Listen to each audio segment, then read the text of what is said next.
Good evening, everyone, and welcome to the Tammy Tuckey Show. My name is Tammy Tuckey, and it's good to see all of you. 20 years ago to the day, the 43rd animated Disney film Treasure Planet was released in 2002. While some of us grew up with the original 1950 Disney live action film and others the 1996 Muppet adaptation of the Robert Louis Stevenson tale, there were a select few of us kids. Well, let's be honest, a lot of us kids in the early 2000s that soared on a solar surfer with Jim Hawkins, commandeered a ship with the gallant Captain Amelia, and found a father figure in the torn yet enthusiastic Long John Silver. Tonight is the beginning of a year-long celebration with the creative talent that brought this story to our galaxy. This is for the fans because we are still here.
Treasure Planet.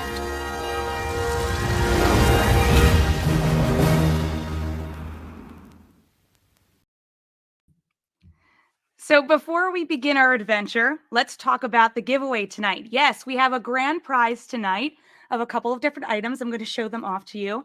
So we have our Loungefly wallet with Jim Hawkins and Morph in the back. But that doesn't come with just anything. It comes with its own backpack, which also has Jim Hawkins and Morph. It's really cute and also has the ball in the back. Yay! You would also have the chance to win. Disney has an official pin that's out for the 20th anniversary. And of course, my favorite of all of them is the Christmas ornament, the holiday ornament they have with the little 20 on the top. So you have a chance to win all three of these prizes this evening. And we have two follow-up winners. One will get the ornament and pin, and another one will get the pin. So if you're in the United States, we would love to have you go ahead and enter this competition. Our moderators in the chat will be posting the link every so often, and we will close the official raffle.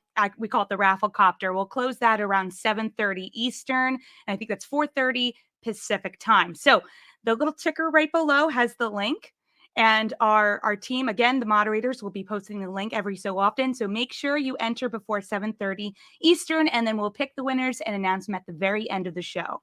So with all that business being taken care of, speaking of the chat box, before I jump into that, the chat box, many of you are actually chatting right now. Hello and welcome.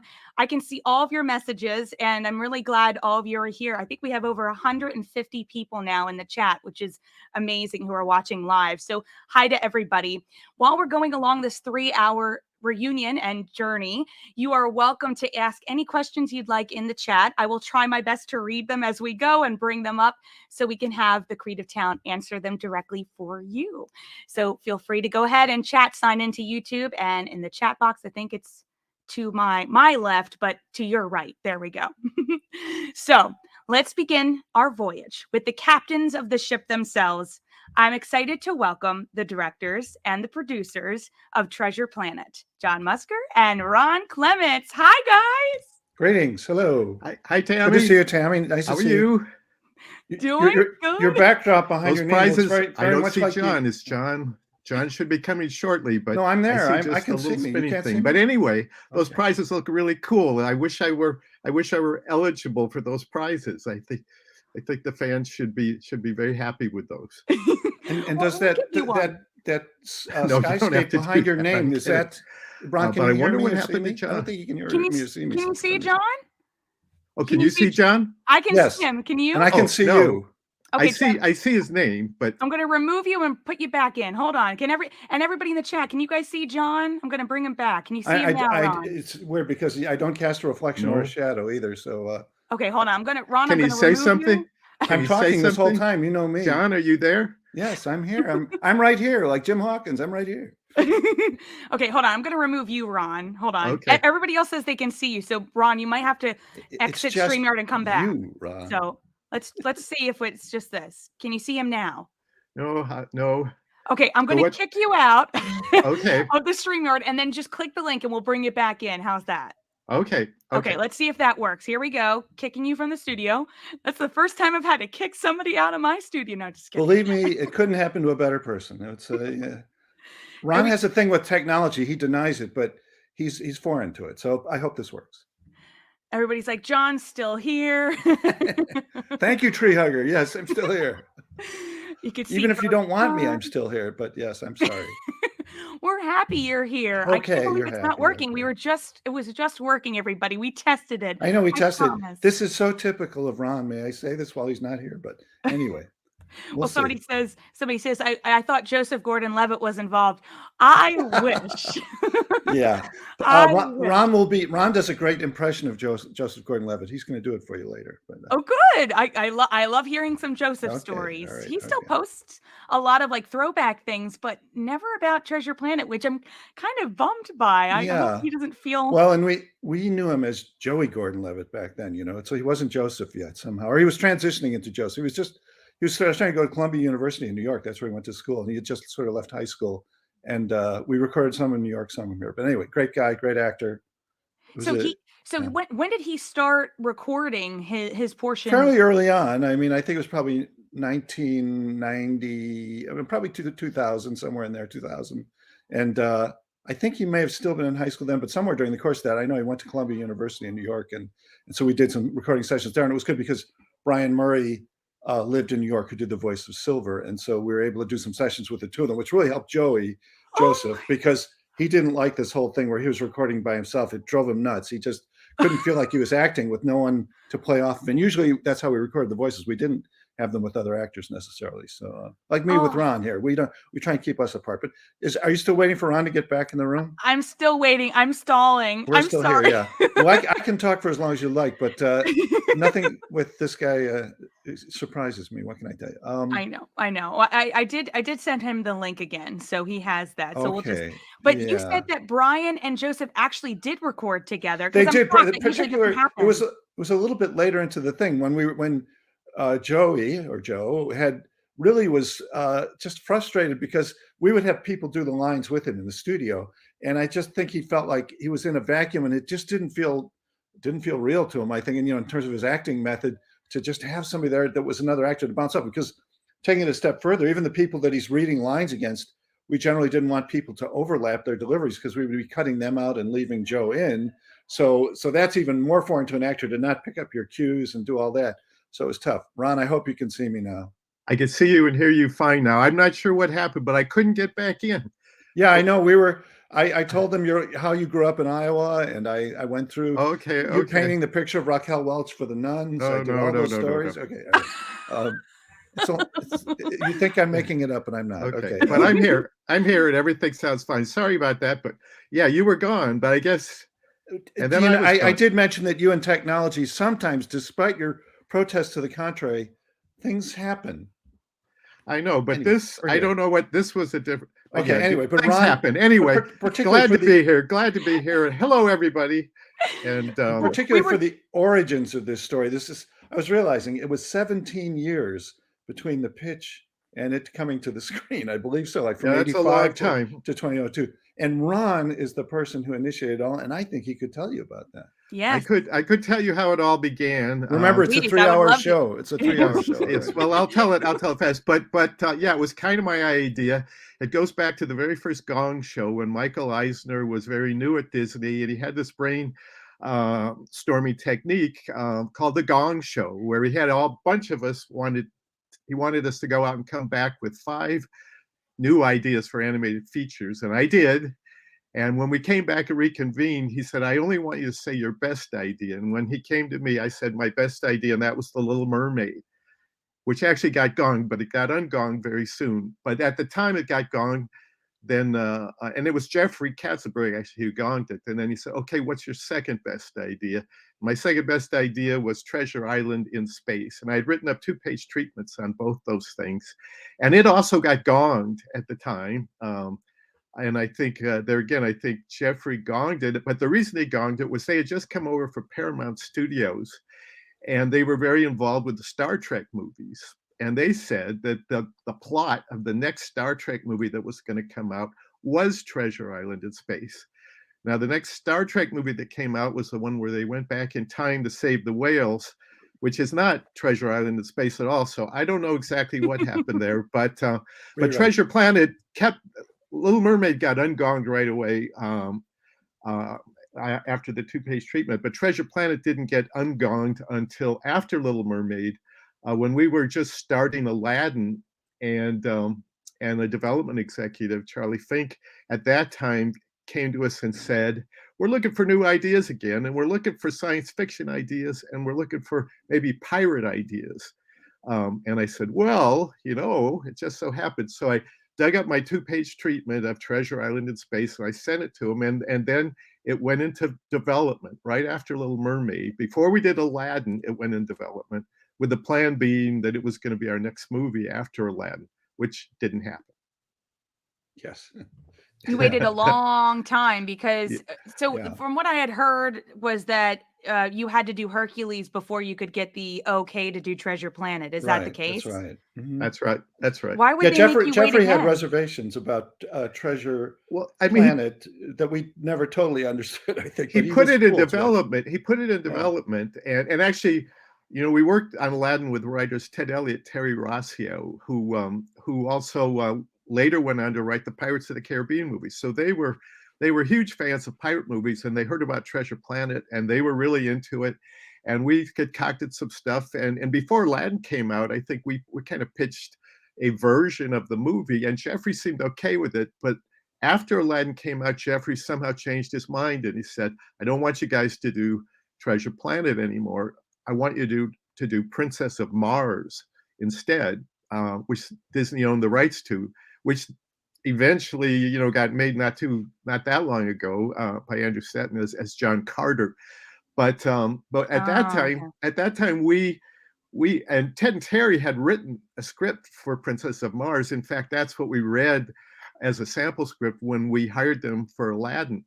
But we still wanted to do Treasure Planet. We argued with Jeffrey back and forth for a while, and finally, he said, okay, you can do it, but I don't want it to be your next film. I want you to do something else. We pitched Hercules, and weirdly, then Jeffrey left the studio right after he okayed Hercules. So it was a crazy time. Pay for Treasure Planet still in the back pocket, even though he left, or did you have to get that approved again? Well, we got it approved not too long after Well, that. what really happened Michael was Eisner. Michael Eisner was desperate when Jeffrey left to keep the talent at Disney. He was afraid of losing people to DreamWorks.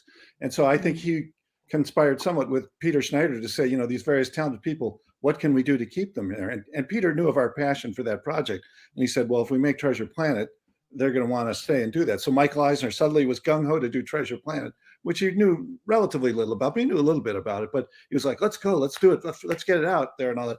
And it was partly to keep us from going to DreamWorks, I think. So ironically, that's part of it. The right decision, though. Well, I mean, we were happy that he went that way. We didn't try and talk him out of it. Yeah. It took a long time, but we were happy. How many years did you say? 17.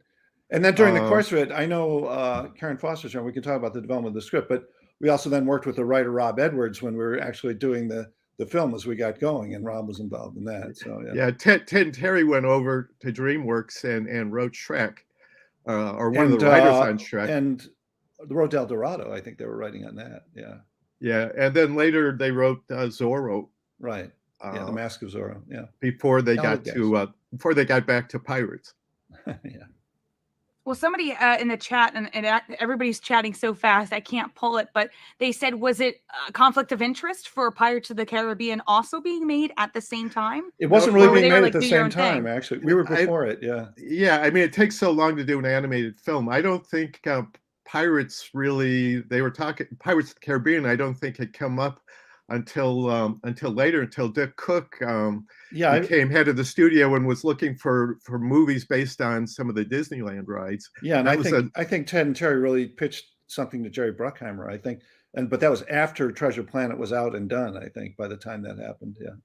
although Pirates of the Caribbean did come out the following summer. Oh, so yeah, maybe it Yeah, overlapped it then. It must have overlapped. so they did Yeah. overlap. Yeah, okay. Yeah. But yeah, there was some question about pirates. I know that was a question. I think even like Tom Schumacher did not like pirates, and I think that was sort of an Well, that was one of influence. the things that interests us. We liked pirates, and we liked the idea of this sort of morally conflicted hero in Silver. And I think that appealed to Glenn Keane too. Just the idea of, is he a good guy? Is he a bad guy?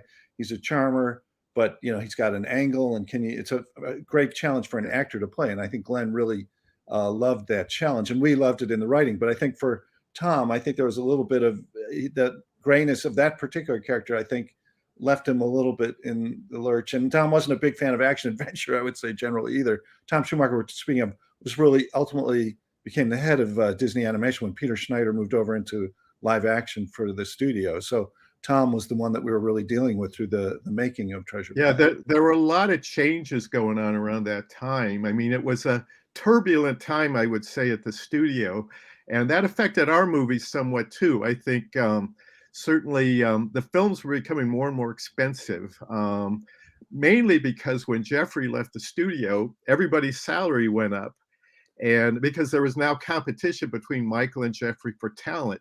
And I think nobody really minded their salaries going up. Our salaries went up, everybody's salaries went up, but it also made the cost of these movies go up dramatically, because there are a lot of people who work on these movies.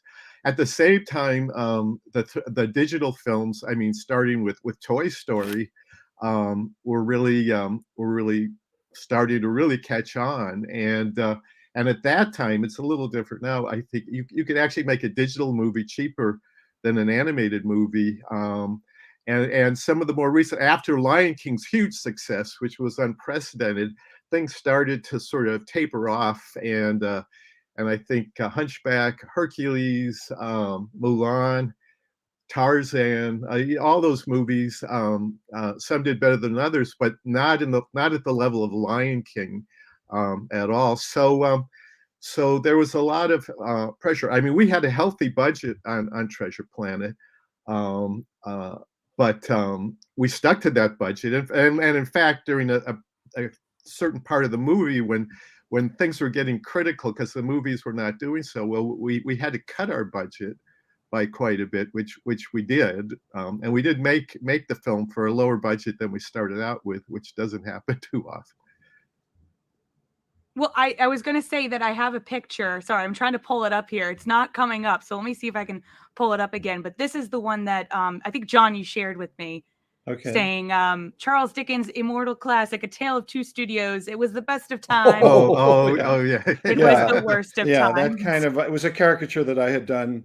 I don't know if you're able to get it up, but it was showing that, the division that did the sequels and all that was being like lauded as, hey, that's the way to go. Cheaper sequels and making money that. In the meantime, with feature animation, there was a dark cloud over the studio. Yeah, this is my drawing that I did of David Staten. It's a caricature I did. And it was all happy, with Bambi 4 and, whatever, Dumbo 35 and all those things. And but at the meantime, in the hat building, there was a dark cloud and there were heads were rolling, and it was Tale of Two Studios was sort of this caricature was done after Treasure Planet came out. David Staten got, but even during the making of it had a little of this vibe, I would say. Yes, absolutely. 2D was endangered, kind of, and I think one thing we feel bad about is that I think a lot of people may perceive, and at the time it was, the Treasure Planet kind of killed hand-drawn animation at Disney. The truth was, hand-drawn animation had kind of been killed before that. The decision at the last year of Treasure Planet was very turbulent because they had already said that they were going to cut a lot of people, cut most of the 2D department, and people who were staying, their salaries were going to be cut drastically. So it took a lot of determination for the staff to pull together when a lot of the people working on the movie knew they were going to leave the studio after they finished the movie. Oh, wow. There were That's really disappointing. There were two hand-drawn films that came out after Treasure Planet, Brother Bear and Home on the Range, but they were already committed to sort of quite a while before. So we kind of knew that hand-drawn wasn't going to have a future after our movie, even before the movie came out. Mm-hmm. Well, we have a question from Marco. And thank you for your donation tonight, Marco. He says he's a 3D animator student from Guatemala, and he's doing a thesis right now, and wanted to know, how did you blend traditional animation with the 3D environments, and what software was used?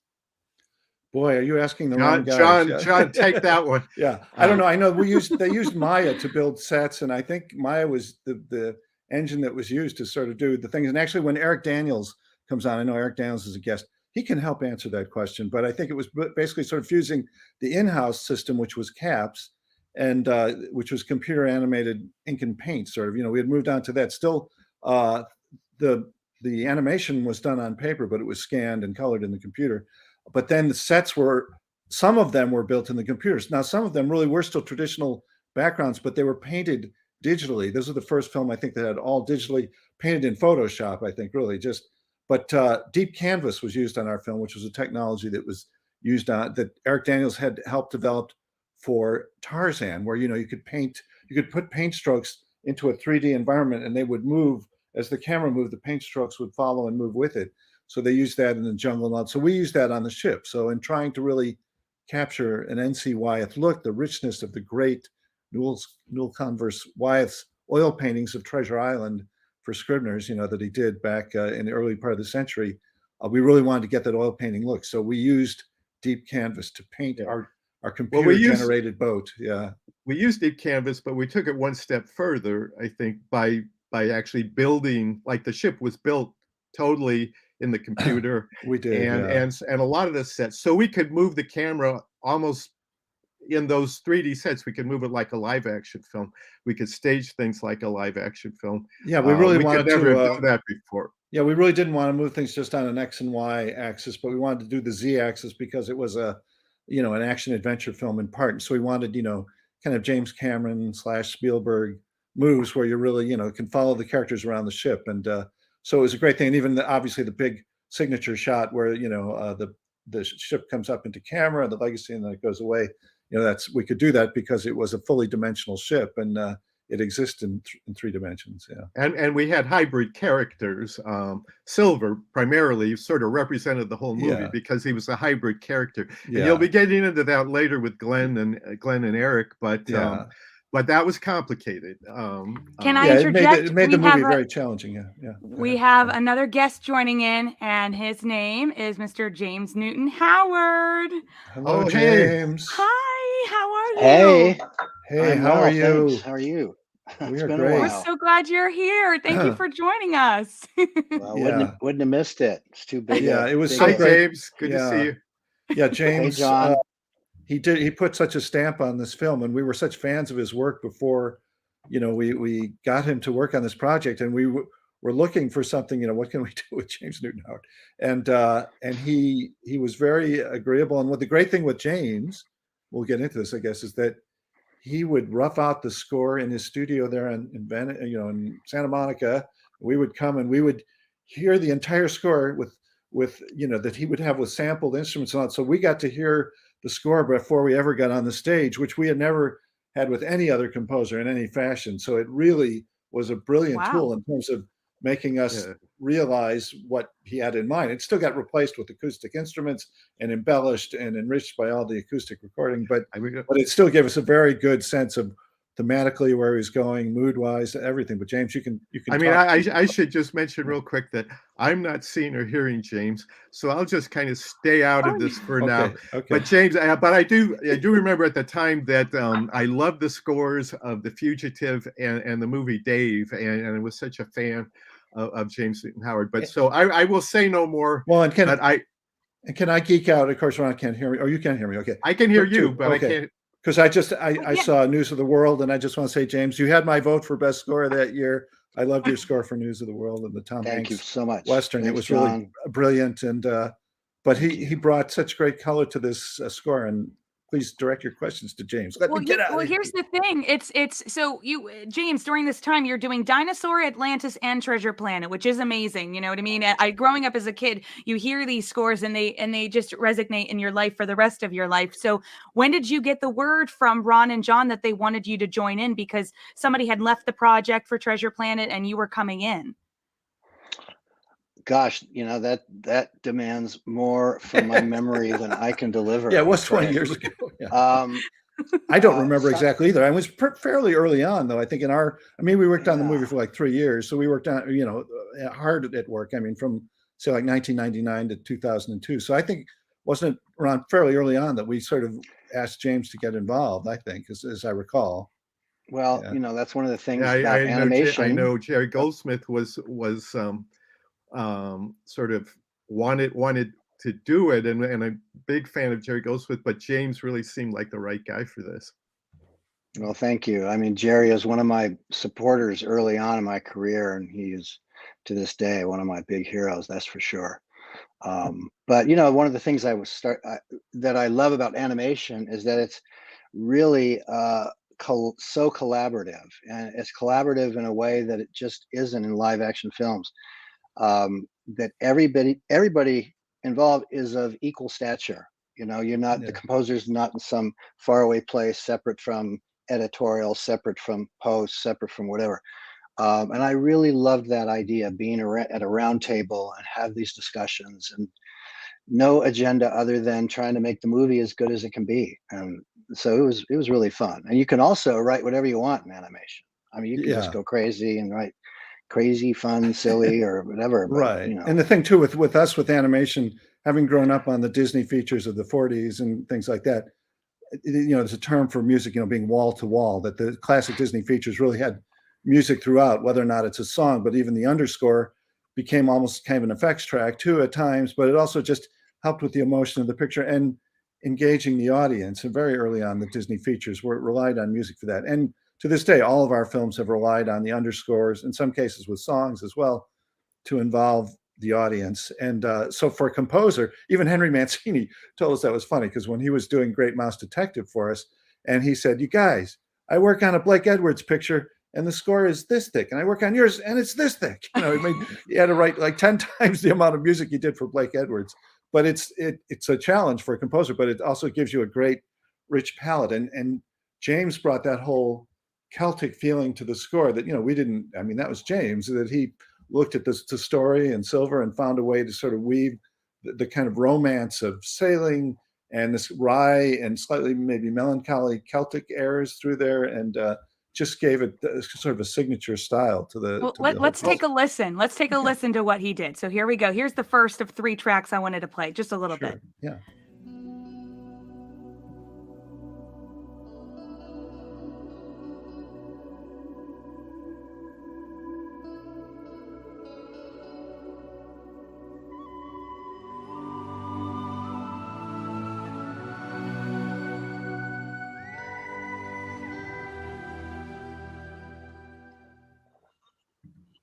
That was At the Rooftop. Yeah. Were those, I don't know, James, were those like recorders or piccolos or the high end or tin whistles? I don't know what it was, but it was great. No, those were whistles, Whistles, they're actual whistles, yeah. And sort of in the tradition of the chieftains and Irish and Celtic music, they're so wonderful. I mean, I just loved writing for those instruments. And really. I just wanted to mention that I can see you and hear you now, James. You suddenly appeared. So that's cool. Hi.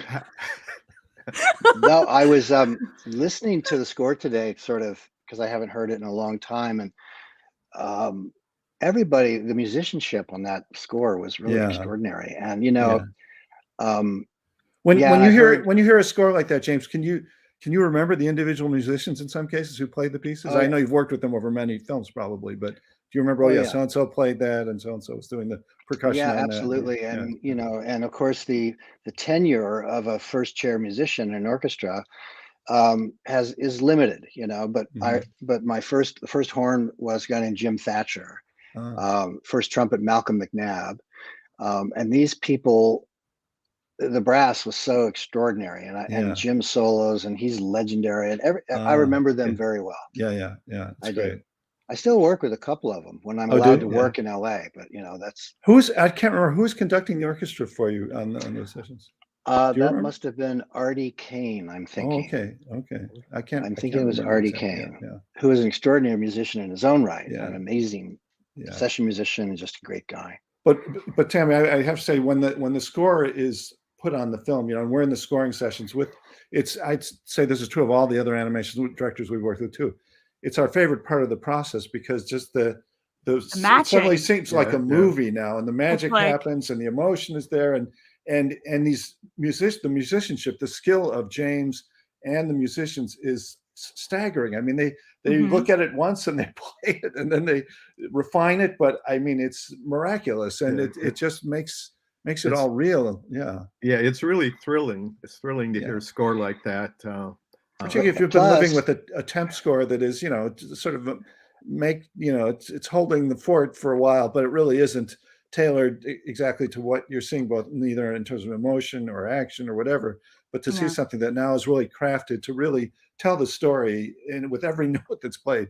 James was a master of that, and thanks. But I think what's hard for animators, and I really every movie I've done, even recently with Raya and the Last Dragon, or all the animation people, yourselves included, are just so nice and so appreciative. Because you've been at this drawing board, or whatever way you do it, and basically hidden away for years before this happened. So I mean, it's so great to engage with people with that kind of hunger for what I'm doing. And really, even Jeffrey made that comment about animators back when he was dealing with live action. He was dealing with, I think it was Warren Beatty on Dick Tracy, and then he would come over and do meetings with us, who are low-key animators, and generally not the biggest egos, perhaps, and it was a little bit more of a relaxing vacation for Jeffrey in some ways, compared to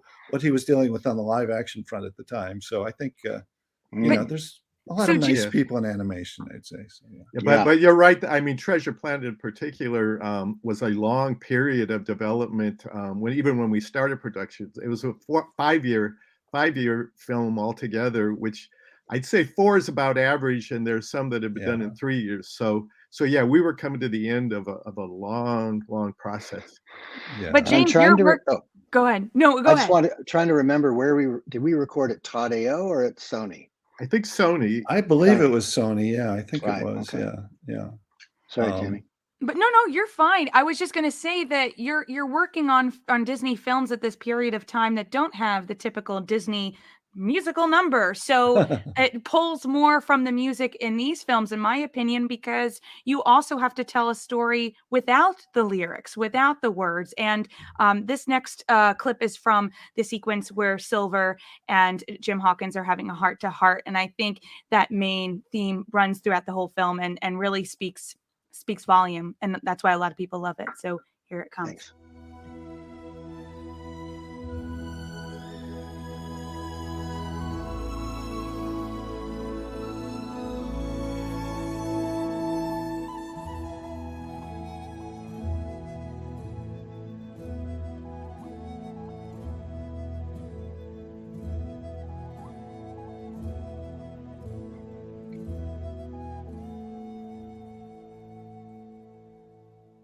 Yeah, I mean, the emotion, it's great. The emotion is great, and it's a heartbreaker.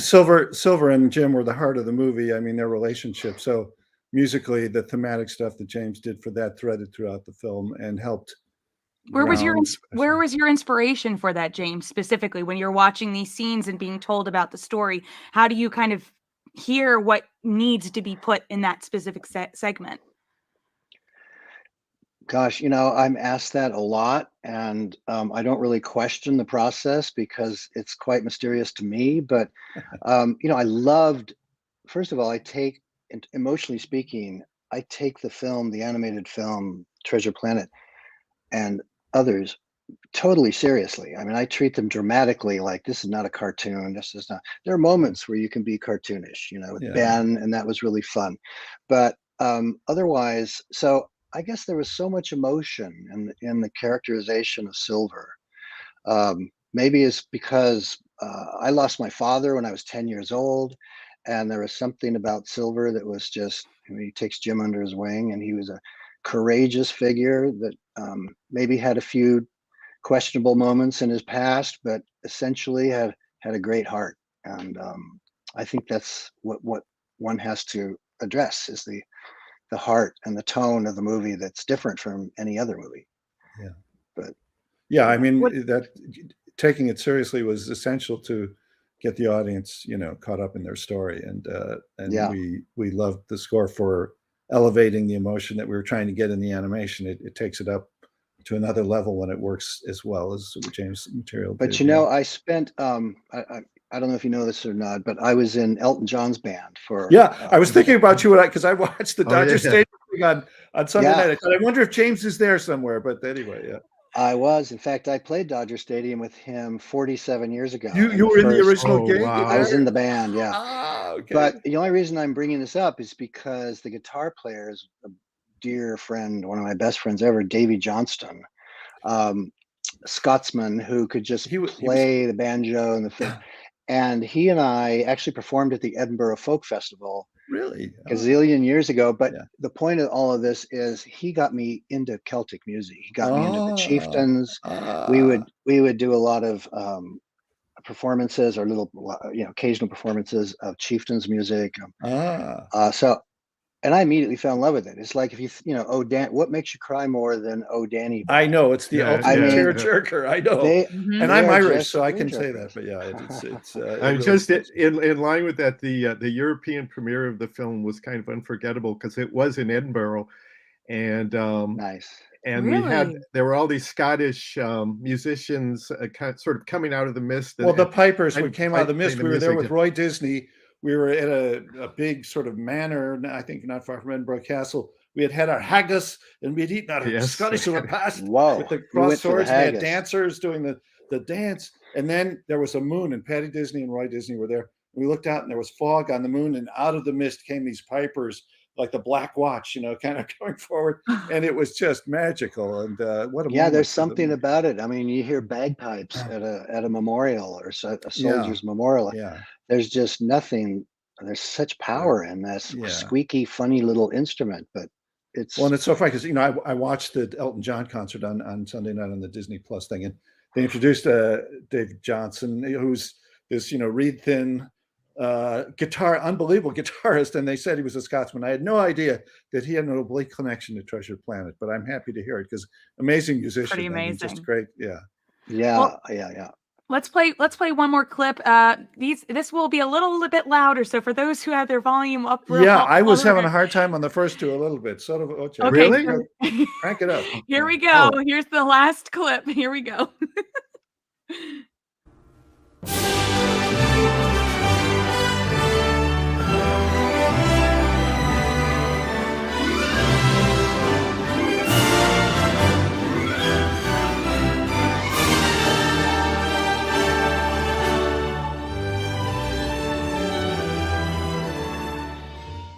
That really is one of my favorite moments in the score, and that's when the ship lights up and it takes off. Ron directed that sequence. We each did different sequences, but great boards by Frank Nissen, Ron's direction. But that piece, it has the very Korngoldian, like Eric Korngold in a good way. And one of my favorite scores, the Seahawk and Robin Hood and the romance of that kind of score. Is captured as good as it gets. Yeah, and. Swashbuckling music, really creating a lot of excitement without it's a fanfare, the help of a drum machine or anything. Yeah, it's just all Yeah. internal. That's Yeah, great. I love that. That's my favorite part of the score, that piece you just played. Yeah. But I learned so much. You guys gave me such an extraordinary musical opportunity because that really is what it is. I don't think you If had done animation. Well, I don't know when Oh, you yeah, were I involved know. in Dinosaur. I don't know when that fit into that timeline. Yeah, I'm not sure. I It might think have been just Dinosaur. before, I think. Dinosaur and Atlantis were both before. Yeah, they were Yeah. before. This was yeah, the third. yeah. This was the third score. Yeah. Okay. Yeah. Just And listening to all three of them is amazing because each of them are their own little person. Yeah, he did different things You in know? every one, right? Mm. Yeah. Yeah. James, when there's you also finally, there's also that great piece when we move in onto the spaceport for the first time. yeah, The crescent moon that then becomes the actual Yeah. space station, Yeah. and that was such an exhilarating, beautiful moment. So fun. Really Yeah. fun. Yeah. James, what did you think when you saw the film all together, finally completed and released? Just very honored to have been a part of it in some small way. And I just, there was nothing about the process that wasn't just joyful and challenging, certainly. I mean, because, Ron and John would put something in front of me and just say, didn't have to say anything. They just say, okay, this is a massive opportunity. They didn't warn me that it was a massive, it was clear. So, Yeah. and Well, it that's was the great. best way. Yeah. Because And you also stood up and clapped at my studio when I Yeah. played a cue. And sometimes, more often than not, I play a cue and it's dead silence afterwards. And I'll look over my shoulder. Are you still here? Yeah. Right. Yeah. So I'm still here. Right. Yeah. that is fun. Yeah. I think for Go us, it was. All the other films actually that we've done aside from Treasure Planet have been musicals with songs, Right. and I think we, in any film, feel like with an animated film that the music is so important. And this film, there again, the score became in a certain way, with particularly certain sequences. They weren't songs, but they were like songs in that they musically were so strong and uplifting. Oh, thanks. I just think it's a travesty that your scores are not featured in the Disney theme parks. I know they never did attractions for everything, but they did put a portion of the submarine track from Atlantis at Disneyland Paris. Oh, But did I they? keep waiting that they're going to bring something over because I Well, I hope love James is getting his music you royalty do. checks for that. I don't know. I Talk to as your I agent, recall, James. I was well paid. I remember. But yeah, James, if like, let's say the dream would happen where there would be an attraction for one of the Disney films that you had made, and they approached you and said, "Hey, can we use some of your original tracks? And would you make original music? Have you ever done anything for the theme parks before? Would that be something of interest?" Oh yeah, I'm always anxious to participate in just about anything, and especially if if my score is involved, I'm going to really request that I be allowed to help make sure it fits nicely. But I think Waterworld was I think there's still a Waterworld ride at Universal. I'm not 100% sure. Oh, yeah. Yep, Okay. the show's still there. That's great. So I did a couple of things there for that. And by the way, I think that was a really good movie. I'm one of the few people that I thought it was really fun. Dennis Hopper was hysterical. Kevin's always great. Anyway, off topic. But it seems like it's still on. All the time. I've seen it in several years. times, Yeah, actually. Yeah. Yeah, it's not anywhere near as bad as it was made out to be. But it was suffering that very, very upfront over budget problem. And then there were creative different. It was fraught with difficulty. In fact, when my friend Hans Zimmer heard that I was going to do Waterworld, he called me up and says, "I feel so sorry for you. I'm sending you." He sent me 1,000 sample different things to use in my composing. I've been using those ever since. So Really? Wow. Wow. Yeah, he was. But I said, "Hey, you should just feel like you lost out. Don't feel sorry for me." It's one of the great James, opportunities. I know you have to get going, but I really wanted to thank you on behalf of so many of us kids that did grow up with your music, because while maybe Disney doesn't highlight Treasure Planet and Dinosaur and Atlantis, we all grew up with your music, and it just, again, it lives in us. And I cannot thank you enough for being a part of this broadcast tonight. I hope I get to see Treasure Planet live and in concert one day, because that would be a glorious moment. We have the Man Center here in Philadelphia, so if you ever want to come over and do it live, love let us know. I would do that in 2 seconds. So yeah, I'm throw going to me send in. this to them.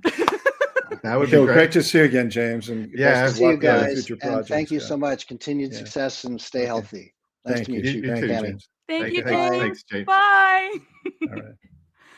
Oh my God, what a wonderful moment. Oh, and it's so good to see you guys all reunite again. That's awesome. Yeah, I haven't seen James in years, but I honestly was thinking about him during the Elton John concert. I thought, wasn't he connected to Elton? He was in the band, or he led the band or something. I couldn't remember. I was going to ask Ron. I thought he would remember. Did you Yeah. remember? I don't know. I knew he was connected with Elton John. Yeah. I remember that. Yeah, James was in that's what- a band years ago. And I really apologize. Everybody's been in the chat, and I really like. I was trying to focus on everything going on. So, and you guys were having such a good conversation. Here's a question from Nick: if Treasure Planet ever made it to Kingdom Hearts, the game, would you want to cover it as an original story, or perhaps something new? Or have you had any involvement with the other games that have been featured, like the other movies that have been featured in the games, like The Little Mermaid and Hercules? We have not been involved in any of the other games. Well, or no, any we other movies. we were involved with Aladdin, but not the Kingdom version Hearts thing. But no, not the Kingdom Hearts. Way back, there was a video game of Aladdin that actually Yeah. had hand-drawn animation. It was done for Sega, I think. You know. Yeah, right? and Barry Cook, a director, just I think directed the animation for that, and we actually saw the animation, but that's the only time. My stepson actually works in the video game industry, but I can't play the games the way they are now. I'm just too technically inept to really. They become so elaborate and involved, but they're They amazing. are confusing. They're amazing. Fun. what they're. Yeah, my granddaughter can play them, and she's 6, but I can't play them.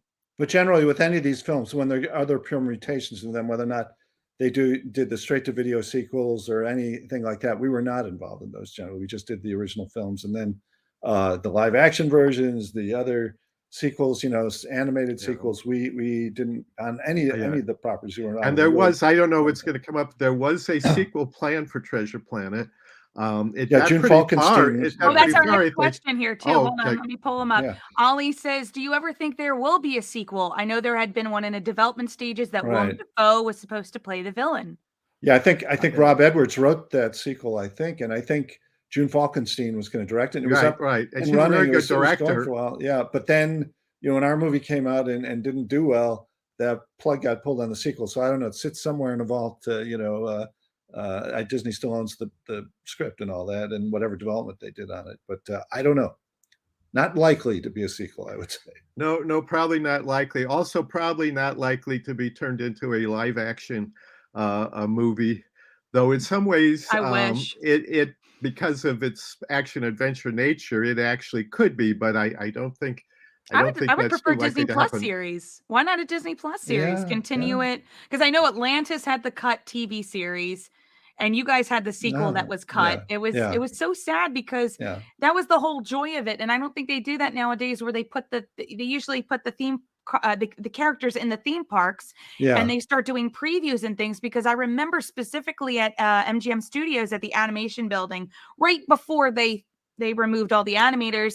I just remember walking into the room after the Walter Cronkite and Robin Williams film, and they had all the maquettes and all the designs of the characters, and they brought us into a separate room with an animator, and he was showing us how Ben was a digitally CGI character, and this was Yeah. something brand new. We'd never seen anything Yeah. like this before, and I just remember that, like, that's one of my key memories of being in Well, that. and they did. I think didn't they originally they did a walk around Ben for the park, didn't they? Or we saw one. Yeah, they never. did. They I don't know did. if it really made it to the park. I think it might have been expensive. I think and it may really have. They didn't do had a well. Jim. They had 2 characters. They had Jim and They had Ben. Jim and Ben. And Well, there they are. There he There they is. are. This is at the Yes. Timekeeper. The far right is right by the entrance of the Timekeeper, which now is the Monsters Laugh floor. This is in Tomorrowland at Walt Disney World.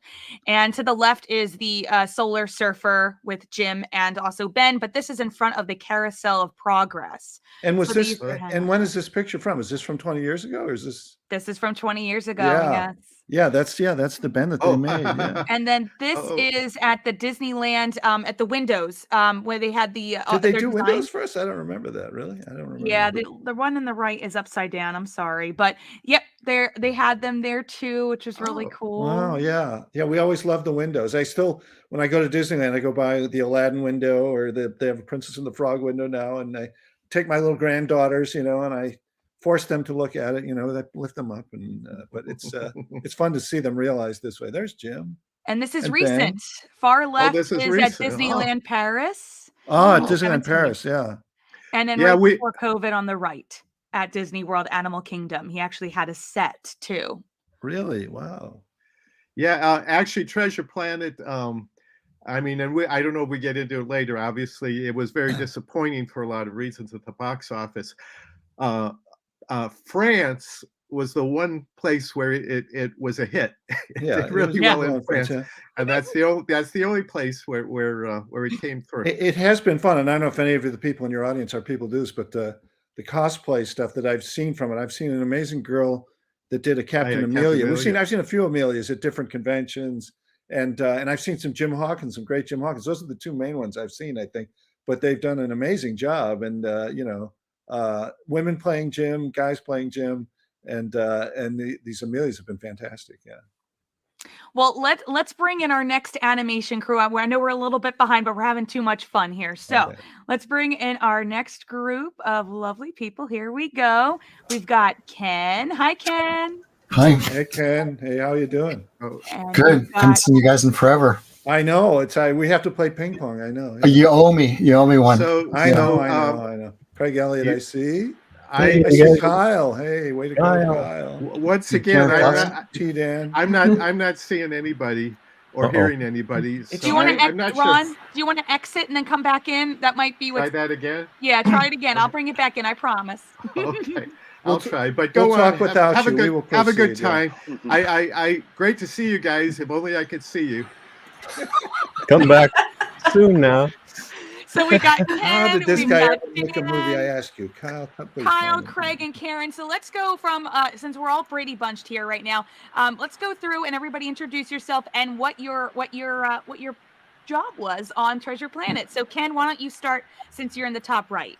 I'm Ken Harsha, and I was a story artist on Treasure Planet. Craig is Dan? you. Okay, Craig. T. Dan Hofstedt. I was the lead animator on Mr. Arrow, the rock character, and also did a little bit of development on Ben, the robot, and some other minor characters.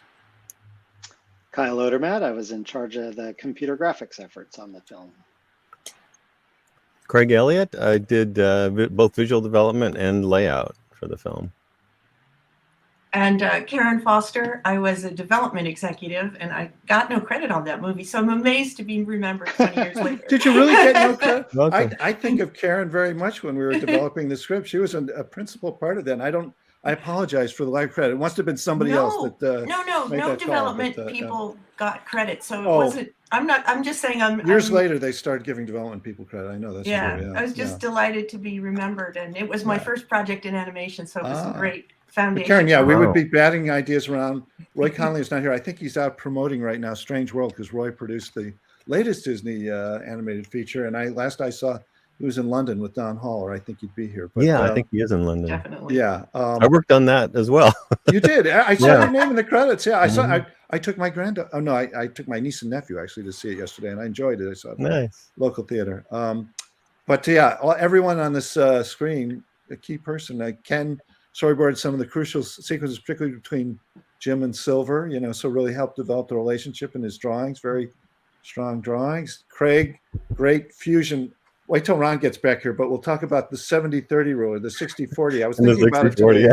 yeah. Yeah, it changed from one to the other. Did it go from 60-40 to 70-30, or did it go the other I way? think it was 70-30 at first, and then it was like, oh, it's not enough. And then, But I but couldn't maybe even Ron remember it. And Ron will will yell at remember. me when he comes back. But was it 70 new stuff and 30 old stuff, or was it 70? I think the old stuff? sci-fi was always the smaller portion, right? Yeah. Okay. So yeah, Like you look sci-fi. at the Benbow, and it's And you like think, oh, mostly. it's an old inn. At your old. first glance, you're also supposed to think, oh, that's an old English thing, and then you say, Right. wait a minute, there's metal siding to it, and there's Mhm. vents, and there's things that make it something else, or even a Right. stove inside the Benbow. Well, Kyle, let me jump in. let me Yeah, go jump in ahead. with our What- first question, if that's okay. We got a Go right question ahead, from the yeah. audience. So, what advice would you give somebody to try to break into the animation industry or trying to pitch work in general? And this is from Chaos Smith 2. And thank you for your donation, Chaos.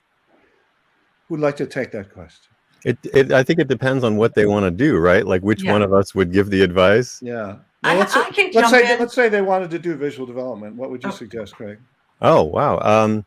I mean, I would say, drawing, perspective, also learning some 3D these days, learning like color and lighting really well, and having a portfolio that shows some diversity, because you never know what kind of movie people are making out there. Like even we don't know all the movies that are being made in the industry, and maybe there's some great film that you would love to work on, and you don't have anything that you've done in a snow scene, right? And it's all in the snow, right? Yeah. And be good to have like one snow scene in your portfolio. Yeah. Because sometimes people get hired on one image, right? And they're like, oh, can they do snow? Can they do snow? And then there's that one, and they're like, yeah, all right, let's go in. And really what you're talking about too is your portfolio is really your calling card or your reel if you're an animator. And it's not so much, it can be where you went to school and that sort of thing, but really your portfolio is your strongest sort of, calling card, I would say. Yeah. Ron, can you see us now? I can. Actually, I could see you. It took a while to come back. I don't know what's going on, but I could see you for a while, but I wasn't there, but I am now. Hey, everybody. Hey, good to Great see you, Ron. It's been a while. Hey, Ken, Craig, Kyle. Seen you more recently. A little T-Dan, Karen. Yeah. Wow. Well, you guys Little sent some T-Dan. really great, behind the scenes drawings and things just to kind of progress the character overall. So I'm going to share some of these that you guys emailed in, and I really appreciate it. Sure. So here are a couple of pieces of work. I think this is yours, Craig, correct? Yeah, these are all mine.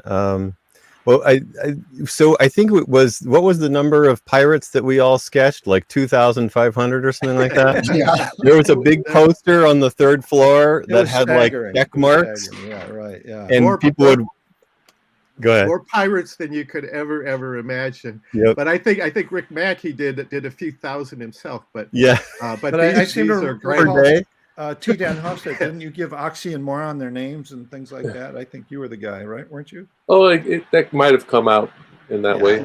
Yeah. I do think there was more visual development artwork on Treasure Planet at the time than any other film. It may be so. Yeah. Well, it was in development for so long. Yeah. Yeah. I feel really, like because of that long gestation period. We had some going back when Ted and Terry were first writing their script. Tim Gula did stuff on it back, in like whatever, 1993, and Rick Mackey even back that early, way before the film came out. So yes, there's a vast stockpile of those things. Yeah, I mean, we're trying to figure out Silver's leg. That's Craig's version of, I think, is that your version of his leg there? I think. No, that's one of the prongs for the center. Oh, it's right? a prong. Yeah. I think I did like half a dozen of them. Yeah. Okay. Well, but it could have been his leg. No, okay. Yeah, there you go. It's it all sort of has that theme, but remember that's got the language that I designed in it. Yeah. The alien. The Were you guys forefathers. given- The forefathers. We originally had more of a backstory about the forefathers that never made it into the film. Yeah.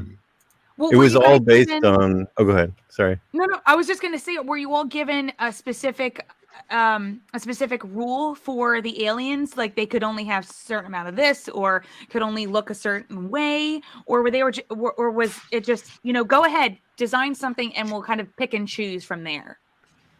I mean, the only one, we can bring this back up because John was talking about it, but was the 60, 40, 70, 30 rules, which was like a percentage of sci-fi to. Yeah. Now that Ron's here, we Victorian. have to get into that because that was his obsession. So Ron, talk about 60, 40, 70, 30. Well, I didn't hear what happened earlier, but we started with 60-40. We started with 60-40 because we always wanted to favor the retro part rather than the futuristic part. But at 60-40, it still seemed like we weren't favoring enough. So then we switched it to 70-30, which seemed like the right balance between the old and the new. Right. But yeah, I think we described it like when you first looked at an image, your first impression would be that it was almost like from the 17th century. But as you looked at it a little closer, you realize, wait, no, this is like a different sort of world. One thing I always get upset about is some people I think the movie is the future. It was never intended to be the future. It's intended to be a fantasy universe that's all its own. It's its own thing, kind of like Star Wars, but even more so with the fact that you can breathe in outer space because there's an Ethereum. And Jim and some of the other characters are human-like, but there was no Earth, there was no past. It's its own thing completely. I think one of the things in terms of the characters, Tammy, was just because we wanted them to exist with the kind of human characters, we wanted the aliens to be drawn dimensionally and drawn volumetrically and not have too many 2D drawing cheats in them because they had to sort of work in this moving camera area and all that. So if it was something very stylized, that might not fit in this world. It had to be able to be sort of turned in space, even though it was a drawing. That's why the film has a more realistic sort of style to it. Because if someone has really long legs or there's something, we wanted you to know that was sort of an alien convention. It wasn't a stylistic choice. Right. Well, we have one of the reoccurring questions is, was it hard to incorporate the 3D and 2D animation? And I was thinking about this just watching the movie yesterday because everything seems so seamless, but I'm sure it was a little bit difficult because this was like a first for a Disney film of this nature. Well, Kyle, do you want to talk about that? Yeah. Sure. And yes, it was challenging, but it was not actually the first. We were building on things we had done before. There had been computer graphics in many of the previous films. We were coming off of Tarzan that had used the deep canvas process, as I think John said earlier.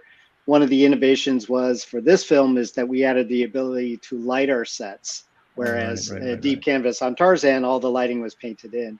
Right. But when it came to these models that we would reuse for as sets in a live action way, the challenge for the animators is they had to work to frame by frame layouts. So we would plot out with a moving camera what the environment was on every frame.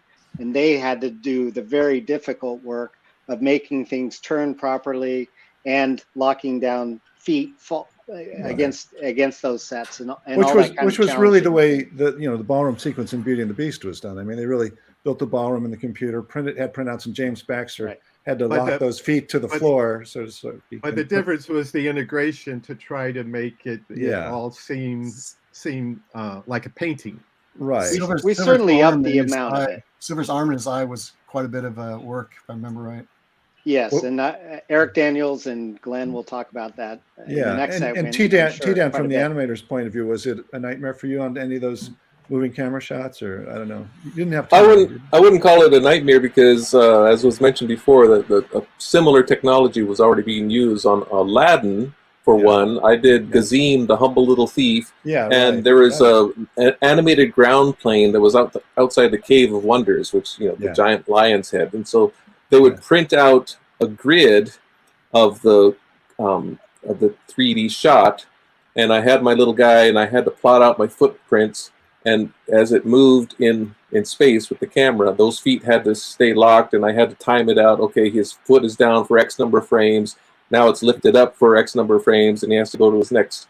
And he has to climb up on these teeth to climb in, and all that was moving. So I had, they would actually print it out and peg it up so it was in alignment to register with my drawings that I would draw on top of. And so I knew exactly where the hands and the feet would have to go and how he fit in between the teeth. So I already knew how to do that. And then I did a couple of shots in Treasure Planet where those I guess we could call them stats or printouts were given, and then I knew exactly where to go. I just needed to sort of do my math and say I have X number of steps in X amount of frames to get from here to there, and then you just sort of see it and feel it as you flip through to make sure everything is dimensionally correct. But I also go ahead, T-Dan. Go ahead. I was just going to say one of the other things we did, which they did even in Roger Rabbit, was, in terms of the lighting, you would light these hand-drawn characters in a way that would integrate them with the lighting that was being done on the sets to try and, because you're really dealing with a flat drawing. Go ahead, show them. Hey, there we go. There's Mr. Arrow. Mr. Arrow. So I built this maquette myself because it wasn't on the budget for Kent Melton to do it so I did it myself. But this I actually used in some of those kind of shots that we're talking about. where I could see what he looked like in dimension. You know, so he wouldn't turn into just a flat character. I could see when he turns his shoulders, you know, where that shape would exist in space, and the combination of the computer ground plane that I would use, but also, you know, knowing how he should look when he does turn was very helpful to integrate those here's elements. A model sheet from, you know, T-Dan on Mr. Arrow, and you know, these are actual drawings from scenes, I think, right? I think so. Yeah, I think those were lifted from scenes and then were used as the model sheet. Yeah. I mean, you did almost all of the animation of Arrow, didn't you? Pretty much, like 95% of his animation was done by me. And you know, the great Roscoe Lee Brown did the voice, and it was fun to work with him. You know, he was very reserved. I loved him in Oliver and Company. I didn't know this was him. Yeah. He's in Oliver as well. He's got a great voice for animation. The late Roscoe Lee Brown. And he nice interplay between he and Emma Thompson, even though they never met each other. But we recorded Emma in London. She was pregnant at the time, and we went to London and recorded there. But Roscoe was done in L.A. At the studio and on the lot there. Yeah. So I'm going to say something controversial here. I think that Mr. Arrow's death scene is more traumatizing than Mufasa's death scene. Okay. And I have never wanted to go to space since, and never will. I know. I wanted him to come back at the end, and he's like, "Hey, what happened to me?" You know, he came out of the black hole or whatever. We were going to have him come in with Bambi's mother, just sort of walk into it. they might all be together, but I've read things about black holes, and it's not a good thing if you go into one. I think it doesn't sound good.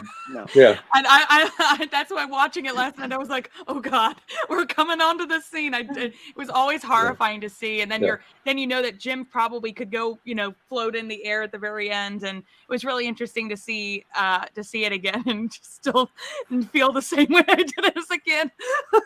Well, I would say that it's kudos to people like Ken in terms of when they would do the boards, that they really tried to get into the emotion and the acting of the characters. And Ken was really instrumental in doing that in terms of really trying to make their reactions believable and sincere. I think Ken storyboarded that scene that we talked about earlier with Silver and Jim. In terms of that. I picked up right after Mr. Arrow died. I gotta say, just so folks know, these guys are great to work with. It was like family working on that. It was probably one of the most fun things I got to do. You never felt like you'd risk and you put stuff out there and they consider it. And it was a really comfortable environment for being really creative and really being able to push the boundaries. And on that scene after Arrow dies and Jim Hawkins is being blamed, and then there's a scene afterwards where him and Silver and Jim kind of breaks down. I remember distinctly John had pitched part of it where he talked about his kid losing a baseball game, I think. That's exactly right. Yeah. Because it was a question, how are we going to show Jim sort of breaking down a little bit? And I had just come, my sons were in Little League, and my son Patrick had pitched a game, and he got shelled pitching this game. And he came over to me at the end of the game. And he didn't say anything, but he just sort of leaned into my chest with tears in his eyes. And I think Ken had done originally maybe where he had sort of grabbed him, and it just seemed like, oh man, that's too much. And I described how my son had kind of leaned into me, and Ken said, no, wait. And then he drew up a version of that. And it really, I think, was a little more powerful because of the understatement that Ken put into it. We did a pass on that. And that was actually a really interesting sequence for me to work on. It was what I call a unicorn, because you notice there's an A on these drawings. Most of that sequence, even the one before that, went into production with very few changes, almost shot for shot. It was really if you know anything about animation, it doesn't work that way. No, it's true. but this one, I don't know. I felt a connection with it. The guys felt a connection with it, and I think connected with the audience. So Ken did a great job, and the staging, was such that we were able to. The staging went from the boards into the film, which really helped, to communicate so powerfully on the boards. We were trying to keep that power in the staging of the actual shots. Again, our chat room is very has wonderful feelings towards the scene. I do too. And Jane says, you saved my life with this film. Okay. So a lot of people have gravitated towards this film because it's so emotional. And I think a key factor is that most Disney films, there's always a father figure. This one purposely has visually shows that the father leaves, and there's a deleted scene I wanted to show that you guys had on a part of the a part of the Ron's still mad about that. Yes, please. Yeah, I lost that one, and I sort of I'm a little upset about it, but I understand. So here it is. Looter, but it's busted. Oh yeah? Well, let me take a look. Yeah, that's cool. But look, here's your problem. The cable's loose. Here, hang on. Okay. Just give me 2 seconds and I'll... We've got it. Yeah. No problem.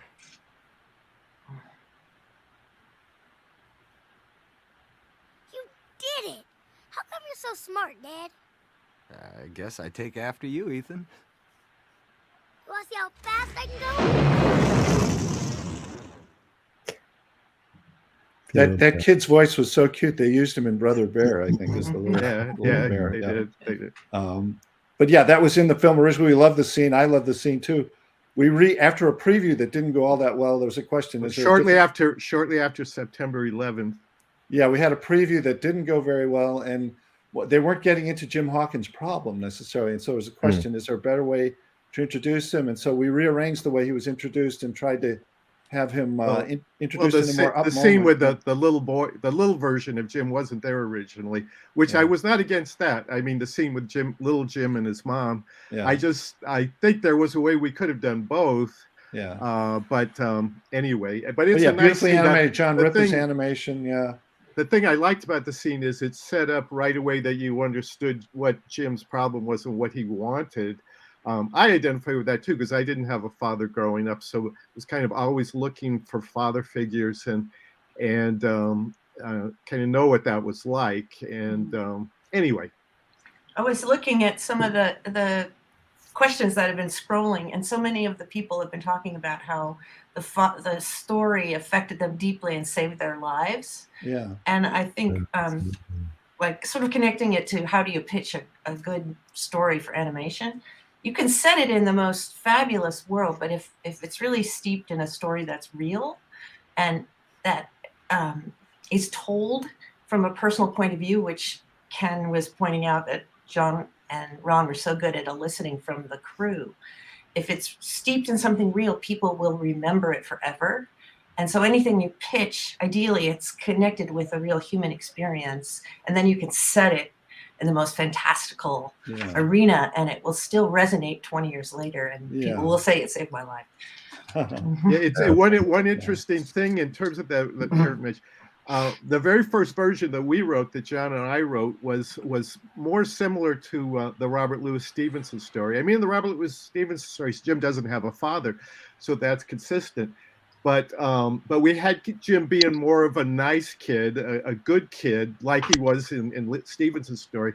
And it was actually a story guy who didn't work on the movie, Joe Ranft, who we all knew and loved, and was one of the great guys, who died tragically a few years ago. He did so much great work for Pixar, but it was Joe Ranft, when you read our first version, I think, our treatment, suggested making Jim a troubled youth. One who felt like, he was on a path that he could go two different ways. And we really liked that idea, because then Silver, that whole dynamic you could create where Silver, in spite of all the bad things he's done, it becomes this unexpected father figure and can, in his own way, do something really good and put Jim on the right path. But it was Joe's idea that really started that going. And then we really, as we developed the animation, we were looking at things like James Dean and Rebel Without a Cause and stuff like that, where, he's guarded, he has a difficult relationship with his family. He feels alienated. He's kind of sullen, but he's full of emotion that he can't articulate. And that was powerful for us to just look at things like that and to try and get that on the screen. And our own experience with teenagers who have a hard time, feel different, feel isolated, feel like they're not part of their own families, or that they're missing part of their families. There was a missing piece theme to the whole film that Ron is obsessed with, which is true, that everyone in the film has a missing piece. Silver has a missing piece. Jim does. Ben has a literal one. Doppler, they all do. And it really kind of follows through the course of the film. We always look for these thematic kind of glue pieces when we're developing the script. And Johnny Resnick of the Goo Goo Dolls really kind of expressed all that with the song "I'm Still Here," that sort of song about the teenage angst, and I think. Although we should tell the story about that, because we wanted the song about teenage angst, and actually Glenn will talk about maybe on his segment, because it was Glenn's idea to involve Johnny Resnick, because he and his son were big fans of the Goo Goo Dolls, and he's like, we got to get them in here. So we invited Johnny in, and he was really excited about the project.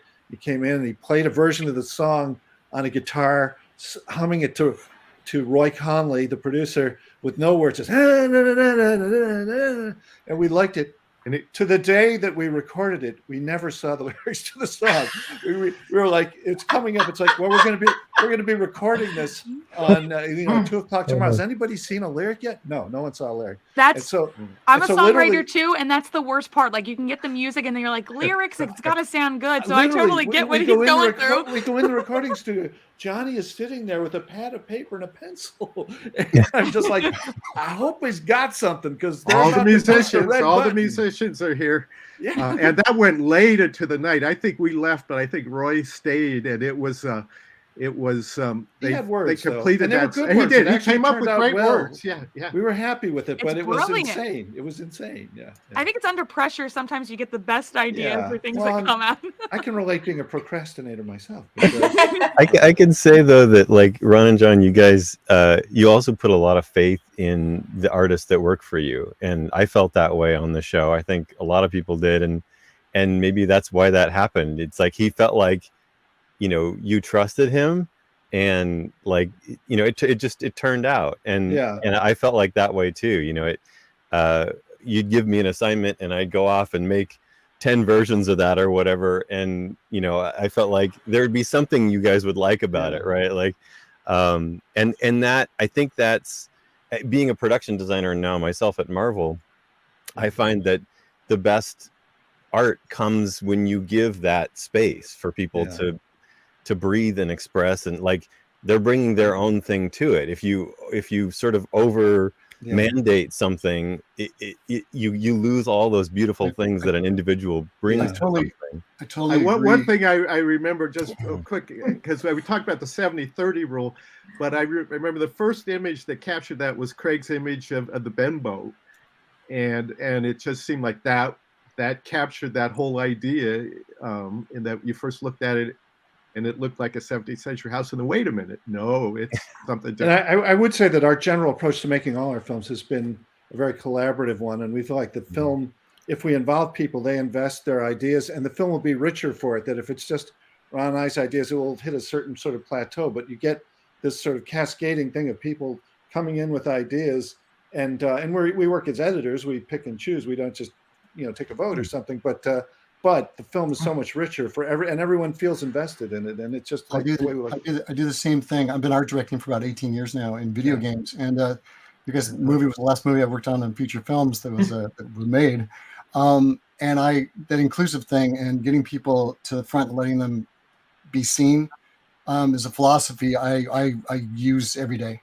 John, the story artists used to, and Ken will remember this, almost come to blows. Their passion was at 10, and it was so. I tell this story over and over to new crews I work with. Ron and John let them have the passion. They weren't afraid of very strong opinions. And then once everybody's opinion had been heard, they'd say, "Okay, well, we're going to think about it, and we'll go back to you." And then they'd come back and they'd say, "Oh, we've decided to do X." Yeah. And it may not be, you can't please everybody in the room, but everybody knew they had been heard. Yeah. And sometimes directors are afraid of that passion, and as a result, they kind of kill the passion in the crew. Yeah. And then the movie's not as good. These guys are. Go ahead, Ken. Let's say they give you enough courage to put it up on the wall. And what a lot of people also don't realize is we would drag these 4x8 foot boards down the hallway, put them in the room, have all these things. Everything was pinned on there, right? So everything was done up. And then the storyboard artists had to pitch these things to a group of very critical, Ron and John and the story crew. And after that, everyone would have almost like David and Goliath throwing stones at these things about what they didn't like about what you had there. You were lucky if you walked out with like one or two panels. You were like, well, God, at least that idea is still in, but you still had the courage to come back to do it again. Was this what it looked like? Yeah. You know the story. There'll be no more pictures on the wall. Yeah. Well, there's a bee to this. Do you have the bee drawing too, Tammy? Because I don't. okay. I Well, here, couldn't can you show it again for a second? Barry Sure. Johnson drew that caricature, and he copied the exact same caricature and just changed the caption. This is when you know it's going well. So that was really the joke. We're kind of low key guys. We're kind of inexpressive. I know it can drive people crazy. Like, did they like it? But, Wait, you guys are passionate. Look at these costumes that you guys made during the Halloween. So, well, who actually, wants to say who's I who? see Julia Stroud. That's Ken's wife there as Captain Amelia there on the right, and that's me on the left. Yes, this was Ron's Halloween party, I think. And, okay. He had a science fiction themed Halloween party, and I came as Woody Allen in Sleeper. That's me on the left. Okay. And my wife was Diane Keaton with the green stuff on her face and the towel in her hair and the bathrobe. And that's me as Mr. Arrow, and then Mr. Arrow. And then Ken Duncan is in the middle there as Mr. Scroop. Oh, he came as Scroop. That's right. That was his character. Yeah, That's wow. great. That was that. I used to have regular Halloween parties, but that was the best one. The science fiction one was the best one. Well, that's ever because had. Ron got to dress up as Captain Picard, I think. No, I did not that one. But we had the William Shatner look-alike that a lot of people thought was William Shatner. It was amazing. Wow. Yeah. Nice. Well, let's play a game. I have a game for you guys. Do you have your papers and pens by you by chance? You can pull out your papers and pens. So this game is called Who Said What? Who Said What? And everybody in the chat, you guys can play along too. So I'm going to give you a line, and you're going to tell me who said it. And you can pull up to the screen. When you have it, you can pull it up right to the screen. So let's do our first one. Our first one is Beware the Cyborg. Beware the Cyborg. Well, So keep holding it up. Keep holding it up. Hold it up. Yeah. Eric, looks like we got TDN. Yeah. I like you, Tammy, watched the film again last night. yeah. I had to remember what we did. I did not watch the film, yeah. I haven't seen it for a little while. Patrick McGowan did the voice, and he was very roomy and he was sick that day, right? Very congested, very sick. He was sick. He was sick when he Nancy came Beeman in. did the great animation. Nancy, if you're listening, hello. Yeah, that was Nancy Beeman. So Probably people of this generation don't remember, but Patrick McGowan was, among other things, the Scarecrow Romney Marsh, Secret Agent Man, and the Prisoner. So that was cool. Yeah. No one under the age of 51. No one will remember that. I know. I know the song Secret Agent. Okay, Oh, John, man, yeah, there you go. great. It's a great. Next up, here we go. Spider Psycho. Spider Psycho. Spider Psycho. Spider Psycho. No, yeah, I don't know that one. Wow. Yeah, Morph. whoa. I could be wrong. Yeah. I don't know. Oh yeah, Oh. I think Ron is right. Maybe I'll just actually. throw one Ron out is there. right. Yeah. Yeah, Morph I think is it right. was Morph. I thought it was Ben. Yeah. No, it was. Morph. I Sounds like remember a Ben it was line. Yeah. Yeah. But it was. And then it he was- changed into that. And I even think more was cartoony it form. Dane Davis that did the voice for Morph? Then didn't he That's do the true. voice stuff? Yeah, our sound Dane designer. Davis. Dane Davis. He was went a to sound CalArts. design. Yeah. He was sound designer on The Matrix just before this. Yeah, and he went from that to Spider Cycle. Okay, our next one. This one I have to bring out my Shakespearean way of saying it. Okay. To muse and blabber about a treasure map in front of this particular crew demonstrates a level of ineptitude that borders on the imbecilic. And I mean that in a very caring way.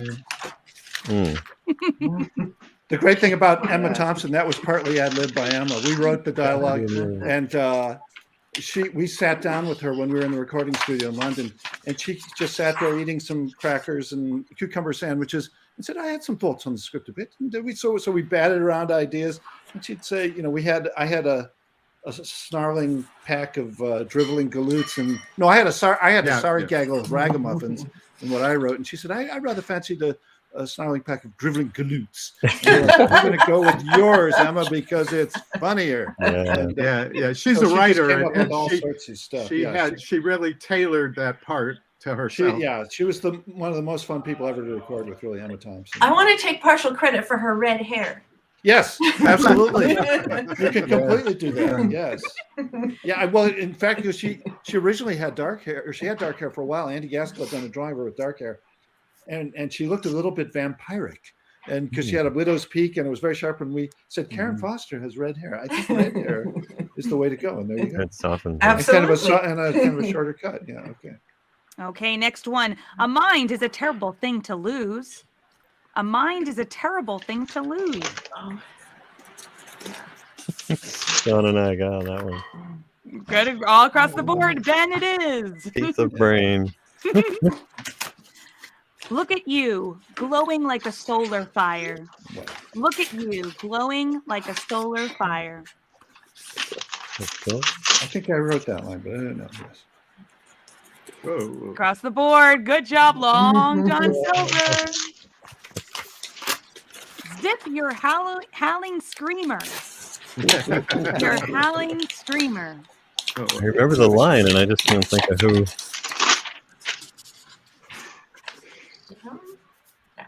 Yeah. Can't remember.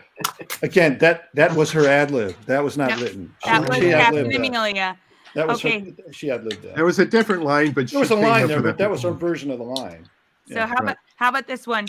This one said it fit. This one said it was my color. I didn't know what to do. I get so flustered.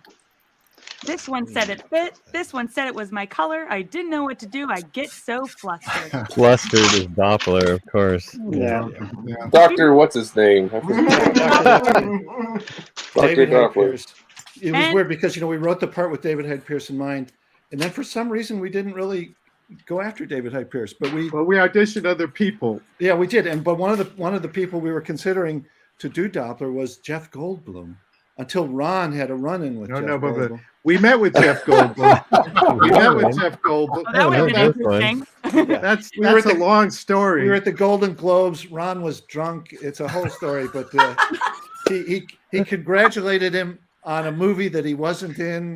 He said, "I'll never forget your amazing performance in Freebie and the Bean." And he came back and told me very proudly, "Well, I just talked to Jeff Goldblum and I told him how great he was in Freebie and the Bean." And I was like, "He wasn't in Freebie and the Bean. He was in Ted Speed and Brown Shoe. That's a TV show." So he goes back over and, Mr. Goldblum, I meant, and he's just like, security. That's all true. But that was for Hercules. We were at the Golden Globes for Hercules long before Treasure Planet. But then we actually did meet with Jeff Goldblum to talk to him about doing Dr. Doppler. Hopefully that he wouldn't remember our encounter. We told the story to Tom Schumacher, and he said, "For God's sake, do not mention that story to Jeff Goldblum." And we did. Well, but then he decided he was playing too many nerdy scientists, so he didn't want to do it. And just so you know, this is what working with these guys is like. This is like a day in the office right here. True. Yeah. Super entertaining. I love it. Okay, so here's the last one. I'm going to actually play the clip. And everybody in our chat room is going to guess which one of you actually wrote this line. Okay, here we go. Okay. All right. Without the map, we're dead. If we try to leave, we're dead. If we stay here... We're dead. We're dead. We're dead. We're dead. So who wrote "We're dead, we're dead, we're dead"? Everybody in the chat, who do you think it was? I'm going to highlight them on the screen in a quick second. Go ahead and put in your entries. Put in your answers. 5 seconds. 5, 4, 3, 2. Yeah. Ken's like, "Oh boy, no." Now you're saying. Now I remember. I think you did write that line. I think I wrote that, but I'm not sure. On the DVD commentary, actually, John and Ron specifically mentioned that you wrote it, Ken. So okay. Thanks, guys. Hoping not with the memory. We're dead. Yeah. It's weird as you're saying that. I can almost remember the pitch now with Ken doing it. We're dead. Well, thank you guys. This is our first batch of wonderful talent that I'm so glad you guys got to join this evening. You are Wonderful to see you all. Thank you, Tammy. Thanks, everybody. It was great. It's great to see you guys. Just like old See you times. soon. Thanks so much. Okay, thank you for joining this. Yeah, thank you for your work on the film. Amazing. There goes everybody. There we go. And our next group is coming up. I'm going to give them a couple of minutes just to kind of. Okay. Whoa! I'm clicking buttons I shouldn't be clicking. But we're just waiting for a couple of And people. Tammy, can I say on the chat thing, I don't see any of the chats. Am I supposed to or I'm not supposed to?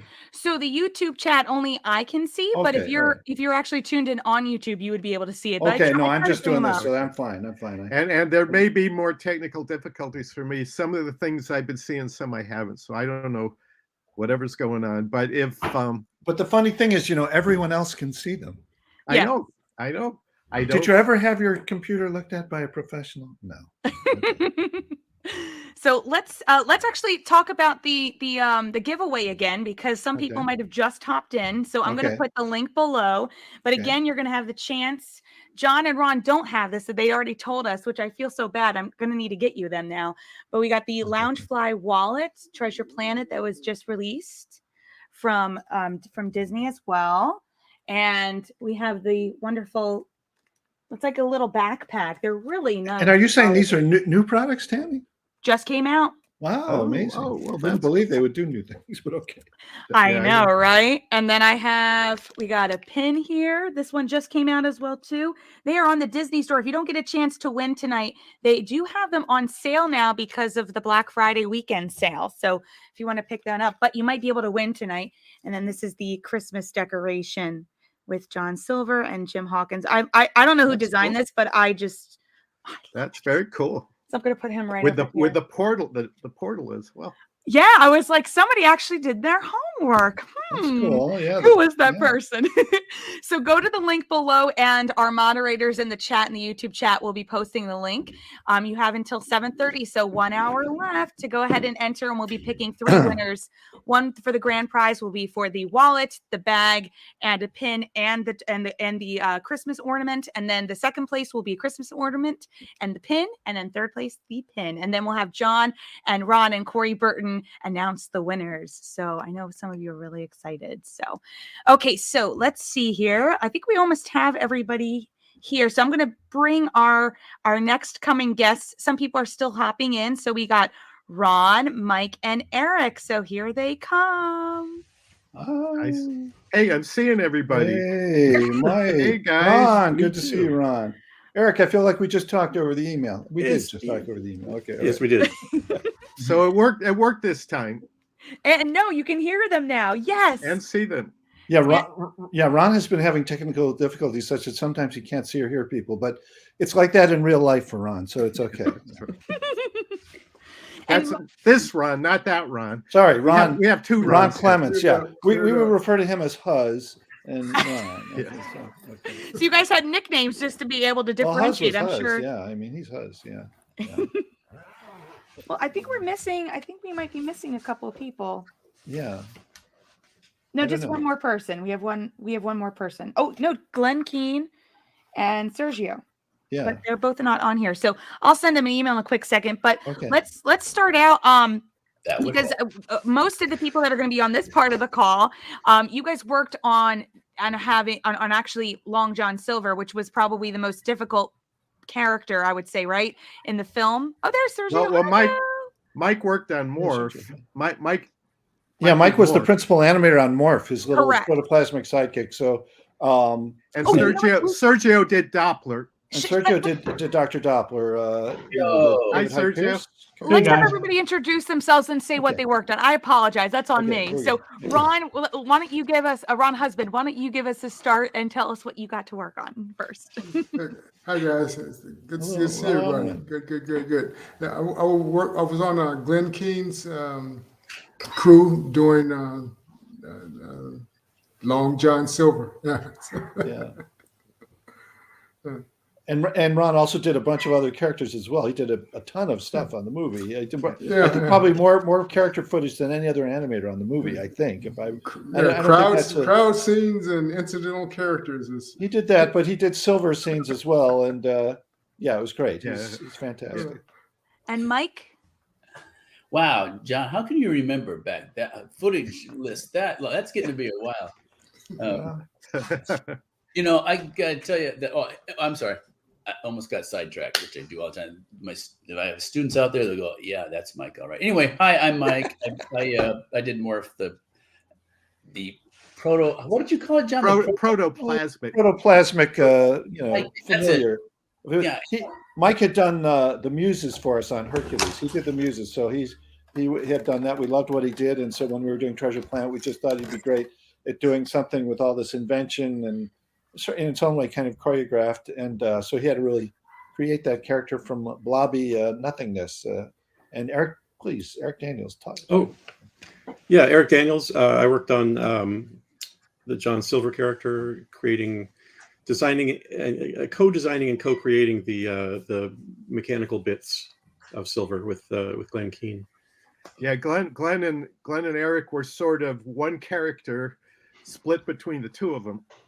Yeah, it made a complex production process a little bit because there would be the hand-drawn part, but Eric would go back and forth between what Glenn did, what Eric did would come back to Glenn, and so it was a great amalgam of things. But it was challenging, and Glenn, I think, originally I think we thought Silver was going to have a cyborg eye and a cyborg leg, and then Glenn was like, I think he should have a thing on the side of his head, because I've seen things like where, when the locomotive is moving, and it's starting to chug, it feels like the wheels are turning. So I think literally his wheels could be turning. So suddenly we had another piece to the puzzle that Eric had to figure out. But, and that arm did a lot of amazing things.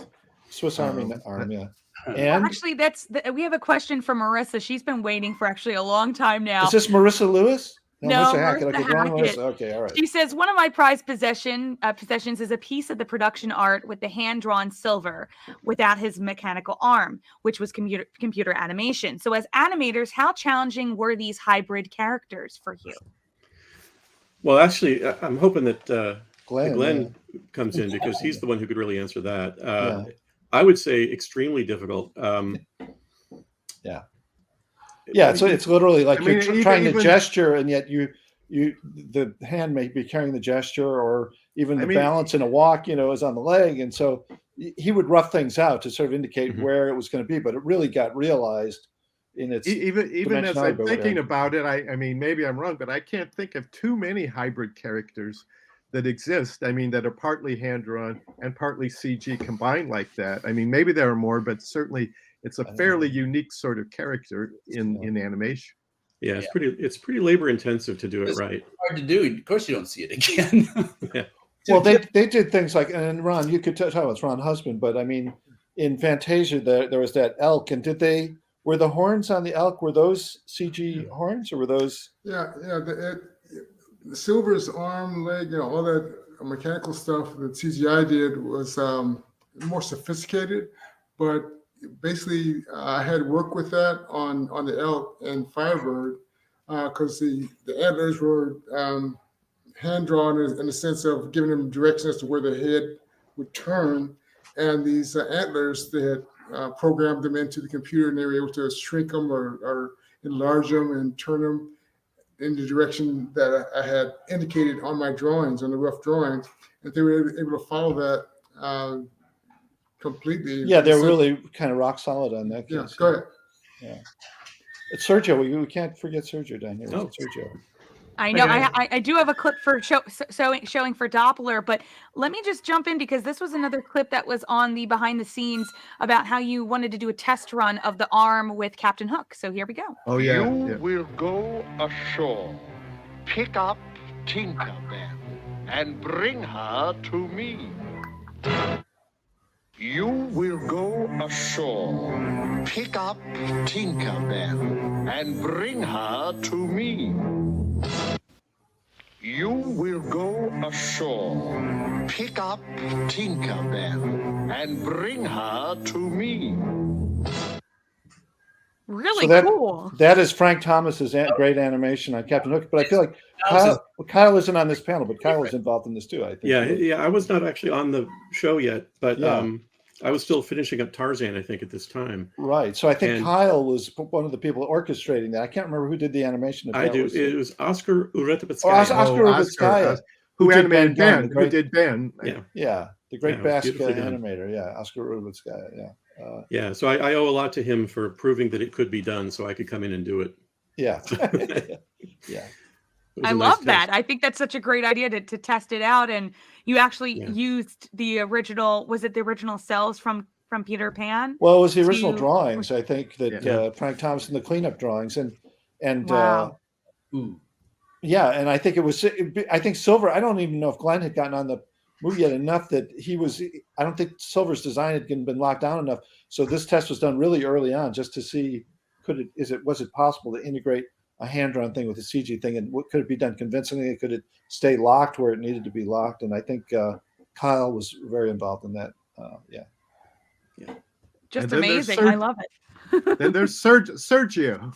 Yes. Sergio. Doing Dr. Doppler. We were just talking about Dr. Doppler, and he might have been Jeff Goldblum. He was Jeff for a while. Yeah. Before anything, great to see you guys. Happy to see all those. Great to see Sergio. He's in the middle of making a movie, so I appreciate you taking time for this. But yeah, I wouldn't miss it. Yeah, it was Jeff Goldblum for a while. Wasn't there a time where it was gonna be? What's his name from 5 Weddings and a Funeral? What's his name? I'm blanking. Hugh Grant? Yeah, Hugh Grant. Oh my God. Right? Yeah. Wow. I can't even remember really, but I think that name was tossed around too. I even did a test with with Hugh Grant's voice. Yeah. Okay. Wow. Sergio is, well, one of the basic ideas with Doppler and Amelia always was that they were it was a dog and a cat, so they kind of clashed with each other. So Amelia was the cat and Doppler was the dog, but Sergio is one of the greatest, if not the greatest, draftsman in animation. So he did these unbelievable drawings of just so beautifully, every wrinkle in that cloth, every wrinkle in his nose.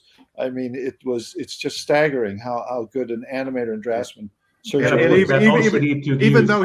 Even though he's a hand-drawn character, he had great dimensionality. Yeah, unbelievable solidity, and yeah, he could have been CG almost. And but working with David Hyde Pierce's voice was fun, I think, because he just is such a good comic actor. And oh yeah, it was a dream. It was great. And did you get to meet him?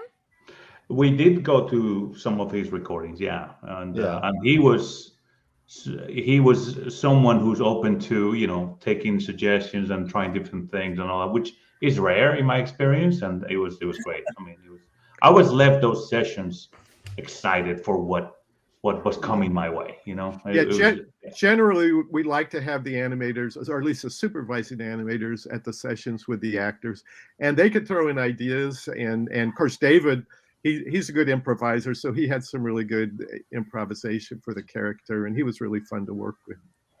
Yeah, he was just great. We loved working with him, and he would try anything, and then his timing was so great, in terms of just pauses, even and things, and just funny ways of delivering a line. Or he could make a line that on the page was kind of so-so, but just with his precise delivery, it was just one little thing real quick. I remember we did have a problem that we had a character that David Hyde Pierce has this.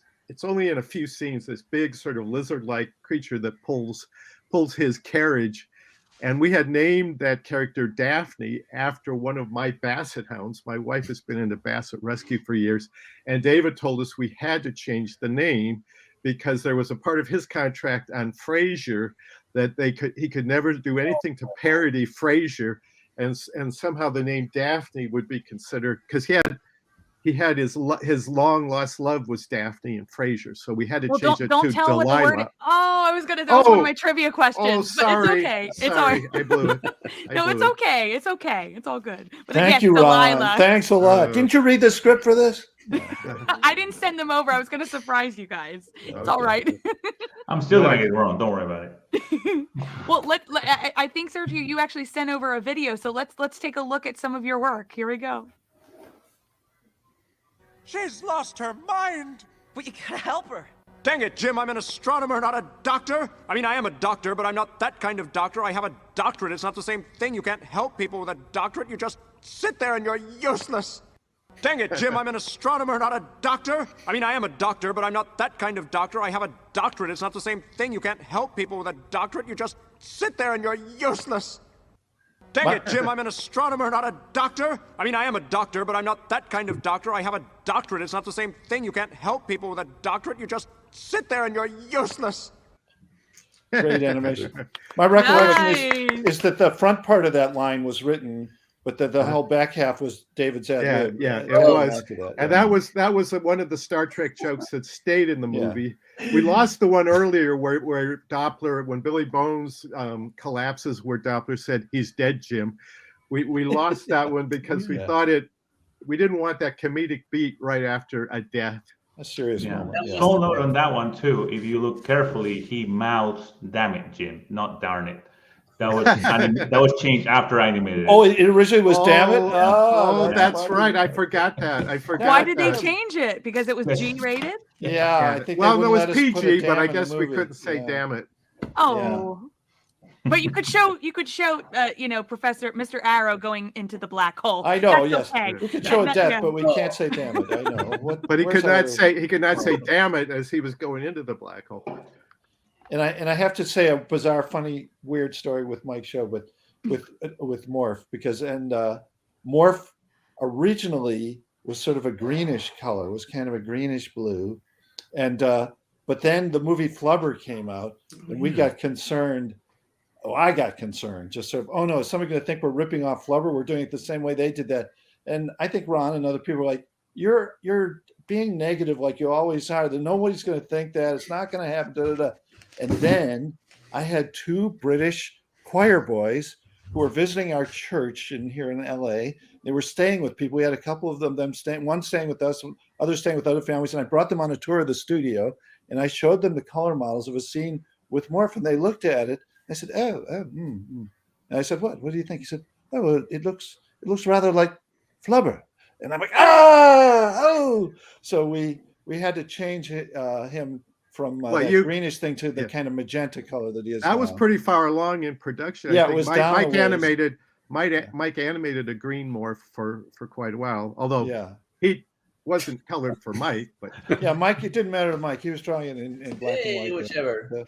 Chartreuse, pink, yellow, what Yeah, he could. Well, and we also had an issue actually with the name on Morph. I don't know if you remember that, Mike, because we, Nick Park had a series, before Wallace and Gromit, where he had a claymation character called Morph in the UK, and it was on TV, and it did little things and all that. And then when they were doing, the legal checks at the end of the movie, like, hey, wait a minute, there's a Morph out there in the UK. We can't use the name Morph.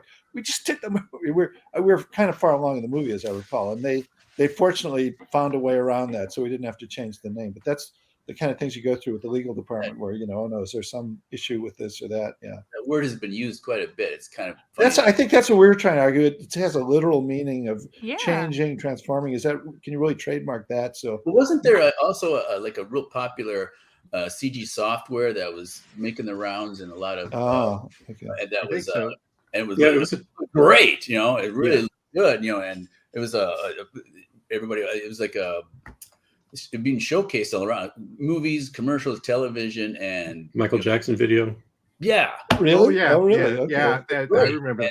Well, that was where characters would just transform. Turn into other people, right in front of your eyes. Yeah, it was a technique. You can do that on your phone, I think. So yeah, it's true. Hey, so Ron H. Hey. You actually sent in a really great photo, so I was wondering if you could talk about the crew that you got to work with. Glenn is in the middle with the pink shirt, and there's Ron in the top right. Like all the crews are just the great leadership of Glenn, and the amount of footage that Long John Silver had, it called for a bigger unit, and so I was just a part of that unit, and we do our roughs and take them in and let Glenn go over them, and he come up with these great drawings and take out my little meager things and just pushing it to get the most out of it. So it was a great experience, but great leadership, great from top to bottom. Ron, John, and Glenn, particularly working that unit. You can see Mr. Eric Daniels there in the middle there. I think that picture includes all the people that animated Silver, all the people that animated his arm, and all the cleanup people that cleaned it all up. So all those people are essentially doing one character in the movie, and along with other things too. But still, that's pretty amazing. And you see, there's the future director of the Spider-Verse, Bob Persichetti, in the back, and Mike Sedino in the lower right, Tony DeRosa, great animator, Bert Klein, Adam Dykstra, Tom Gately, Becky Breezy. It's a real nice photo of kind of the transition too, because a lot of those people got started on the arm and then go on, and Becky did a lot of work. And that's a really nice hybrid pictures. I don't, it's real people, but they're kind of, they did a lot of people there did 2D and 3D. Yeah, my small crew is the three people in front of me there. I had one other animator, Becky, who has gone on to just do amazing stuff in all the future movies. But that's Daryl and that's Rhiannon there. And Daryl and Rhiannon, yeah. Rhiannon, Daryl was the assistant animator. There was another assistant animator named John. And then Rhiannon was our scene setup person. I don't actually, is that Becky in the middle there? Yeah. No? Yeah. Right in the middle. And right next to her is Dave Pimentel. Well, yeah. Is she next to Rhiannon? Is that Becky there? I can't tell. Yeah. Yeah, it is Becky. Okay. Yeah. Okay. Really great crew. And we were talking at the very beginning of this, and I forgot to follow up with a question for John and Ron. But Brian Murray, who voiced Long John Silver, did you guys have a lot of footage of him performing? Because I feel like his performance in the film is just so unique and so perfect. Like, I think he could have gotten an Academy Award if they offered that for voice acting. But that's did you the have a same lot thing. of footage Tom to work Schumacher with? said that same thing to us. He really felt like that. I mean, was one of the best we always performances. shoot video. We always shoot video of the actors when they're doing their lines. We shot all of Brian's sessions, and Glenn attended as many as he could. If Glenn were here, he'd say this maybe, but he had been in Paris working in unit on Silver, and the studio was desperate to get him back to the States because he was working on Tarzan. I'm sorry, he was working on Tarzan, and it was costing a fair amount of money, I think, to support Glenn in Paris with his family and school and everything. And they're like, please get Glenn back to the States and entice him with this role. So we did, and he came back to America to work on it, and that was a great coup. But Glenn then would attend the sessions, and he really loved Brian Murray's track. And Brian did principally stage work. He was in the original Rosencrantz and Guildenstern play of Tom Stoppard's on Broadway. He lived in New York and really was a regular New York stage actor. And he did Shakespeare. He did The Crucible. I saw him in that on Broadway. And but we didn't know his work that much when we auditioned it. We auditioned a bunch of actors both in the UK. Do you want to show it, Eric? Yeah. I know he was about to lift it up. Sorry.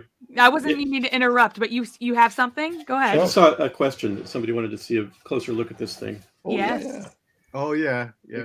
Hey, when I've got something else here too, I can top yours. You got the head? Hold on, I'm just let me exit out of solo. You have something else too? I'm going to have a hernia is what I'm going to have. Here, wait a minute. Whoa! My left and my right is backwards here, but yeah. Here's Silver. Wow. There's that train piece we were talking about, the Nightmare of a Train piece. But yeah, this is Kent Melton's sculpture of Silver that we really relied on. Very cool. Glenn wanted to do the gear thing, and Glenn was, his mentor was Ollie Johnson, and Ollie was into trains, and Glenn knew I was into trains, so I kind of shoehorned my way into the strip up to Ollie. So Glenn and I went up to Ollie's at one point, and at that point,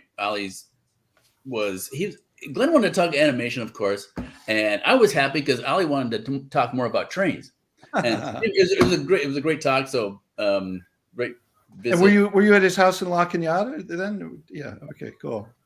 And you're talking about Ollie from the Nine Old Men. Yes, Ollie Johnson, the classical. Johnson, yeah. He was one of Glenn's mentors when he worked on Rescuers. He worked with Ollie doing Penny, the character Penny, and really Ollie's had a big imprint on Glenn's animation. Wonderful, intuitive animator and brilliant soft touch with his drawings. Always about the feeling and the performance and relationships and all that. And he builds a hell of a steam train too. Yeah. Ollie told this funny joke. He had his property. Just take a little second. The property's up there with Frank and Ollie are right next to each other, right? Frank Thomas was another great Nine Old Men. And they had these trains up there, and this is way back, I guess in the 40s or something like that. And it's flat except for this one mound over by the side of Ollie's place. And so Ollie is picking away at it with a pick. It's like the old prospector, yeah, prospector pick. So one day Walt is up there watching Ollie picking away at this. Walt Disney is watching one of his star animators picking away at this hill, and he goes, Ollie, you can just get a backhoe in here and you can level this out in half a day. Then Frank can run your trains all over the place. And he wouldn't do it, and he just kept picking away at this thing. So finally, in his work shed, there was that pick there. It was all worn down to the nub, and if there was one piece of animation memorabilia I could have, it's be that worn out pick in Ollie's train room, and I don't know what's happened to it, but that's well, it's funny because it's sort of symbolic of animation, I think, in a way. It's like, now there's one way to do this. It might be easier. No, we're going to go through frame by frame and create this performance, and where in the, it's a great story. I've never heard that story before. Yeah, I was snooping around. They were talking and stuff, and I kind of I started snooping around in Ollie's stuff. Okay. And don't I remember those, Sergio, like being in your room and you had like a stack of drawings of Doppler, and then you're like, yeah, but I want to change this because there was something I didn't like about it, or something like, no, there's 400 beautiful drawings. You're not really going to redraw that, are you? Or something. I can't remember. There was something you were. I think you may be referring to the first shot I did. I jumped the shark, and instead of working my way up to the juicy shots, I kind of went straight for the one where he's lapping his soup. Yeah, I really want to do this, and yeah. And then then of course 2 months later, I was no longer drawing him anymore the same way, and I had to go back, and they fought me on that. Can we just keep it this way? I said he's completely off model now, so I'm just gonna do a few throwovers. So my mistake, but yeah, I learned that lesson. There's one person who could tell if it's off model, and that would have been Sergio. For the rest of us civilians, we're like, hey, it looks good. Yeah, that's like they used to do on the Winnie the Pooh shorts. I know I've heard Willie Reitherman say, paint it yellow, it'll be fine. Well, I found some footage of a rough comparison shots, just to give an example of how everything kind of comes together, and a comparison of from the actual footage. Roughs to the cleanup to the color, okay. Pretty much. So let's take a look at this quick scene here. That's how Flint did it. He used his portal to roam the universe, stealing treasure. But where'd he stash it all? Where's that blasted treasure?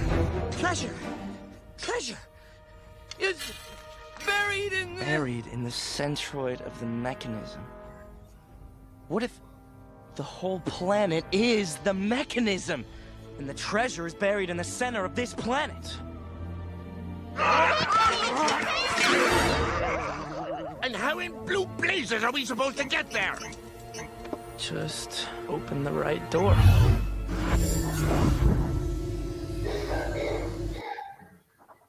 The interesting thing about that one shot of Jim was drawn from a different angle. I know. You know what?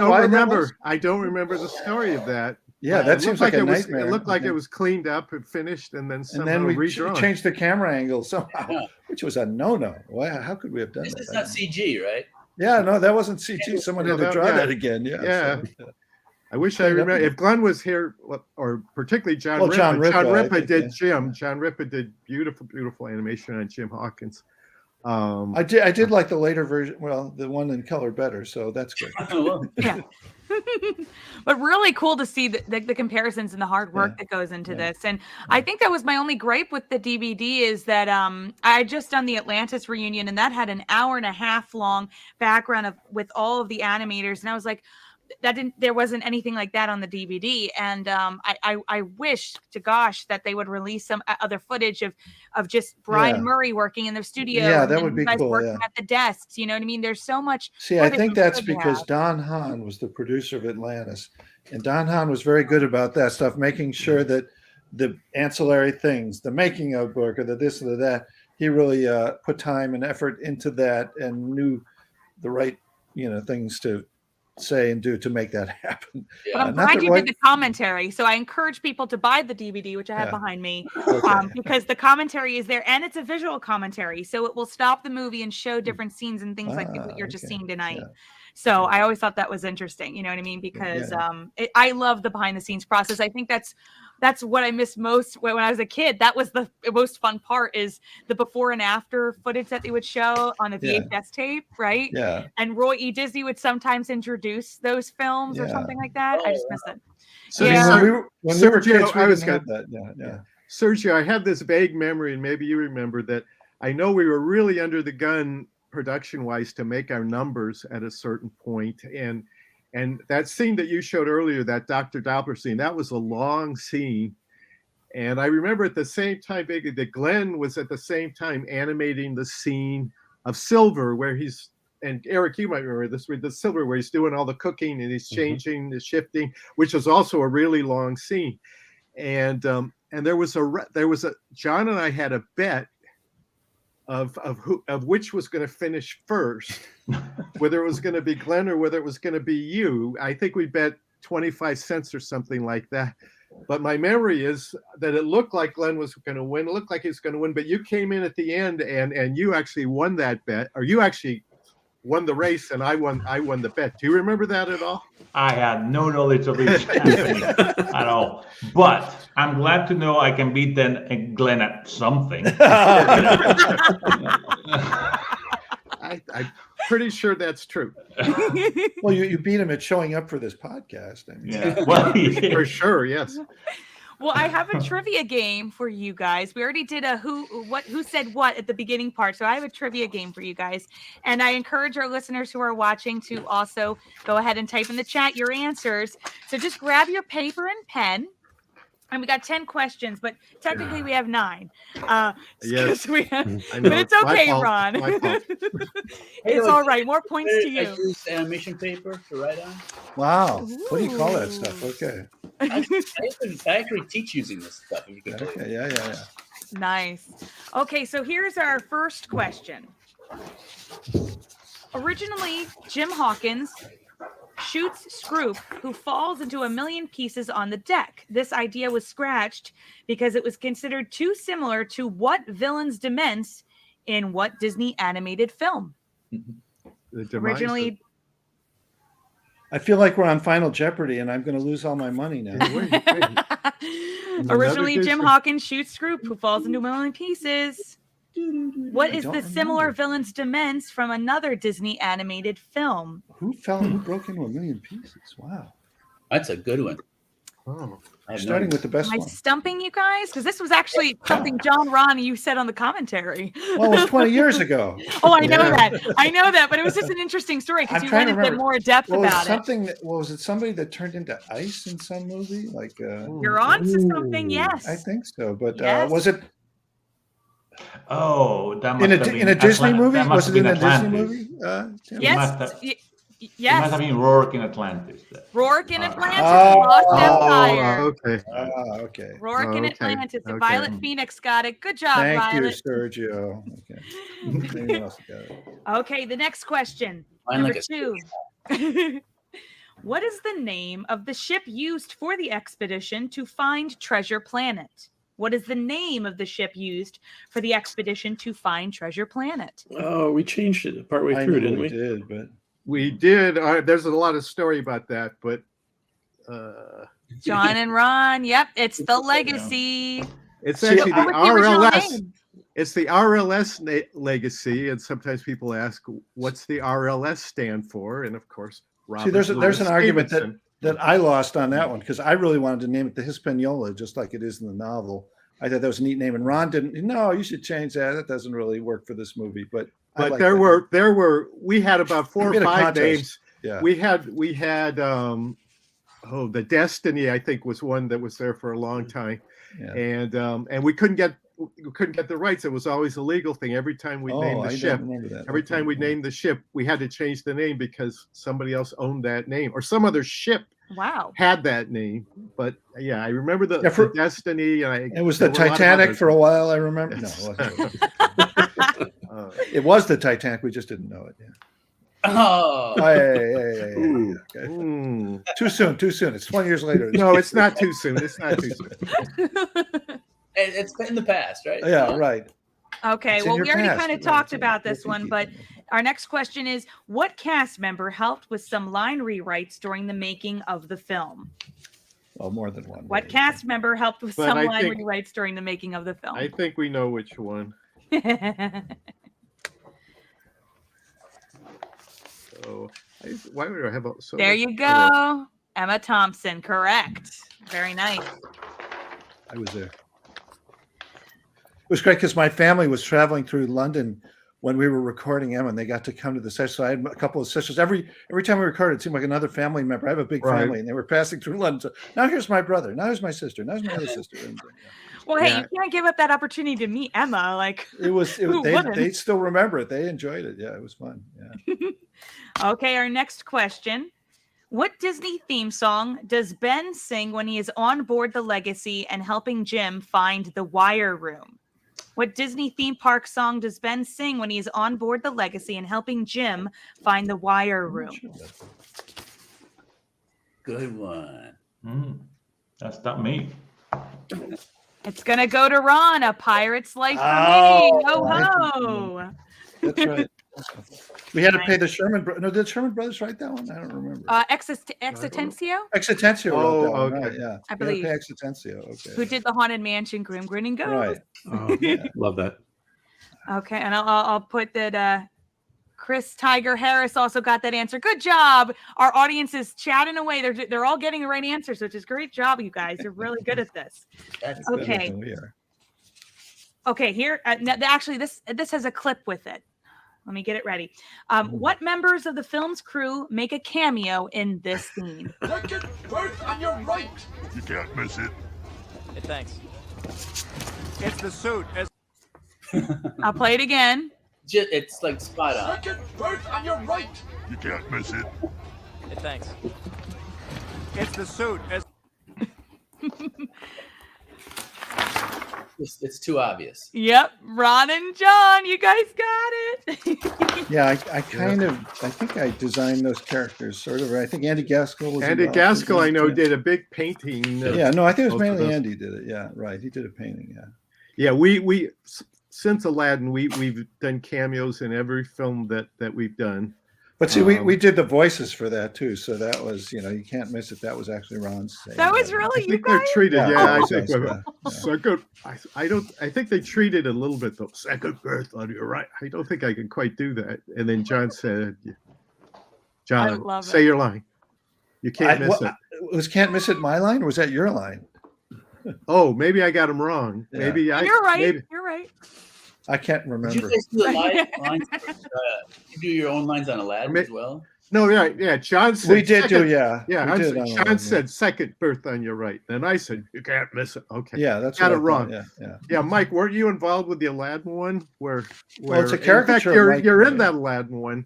You're standing next to us with Aladdin. When we Yes, say Mike- on his way to the palace, I suppose. Another suitor for the princess. Yeah, I did that. But there's a caricature of Mike in that scene with caricatures of us. Mike Sedino animated caricature of Mike in that shot, right? I think so. Poor Mike, he put him on one side and me on the other, and when they recropped it, he got bumped. Oh, I forgot that because where the hell is Mike? Okay, yeah, right. Yeah, That's right. That's right. Yeah. Mike. Who recropped it? Who recropped it? I wonder. Probably I think you editorials. did. That was your sequence. It was. Okay, our next question. Treasure Planet was nominated for Best Animated Feature at the 2003 Academy Awards. What other Disney film was it up against? Treasure Planet was nominated for the Best Animated Feature at the 2003 Academy Awards. What other Disney film was it up against? 2003? Was it? It was. Oh, because Little Nemo. Nemo was right about that time, or was? Yes. John and Ron got exactly, it. Yeah. Lilo it was the same and year. Stitch. It was the same year.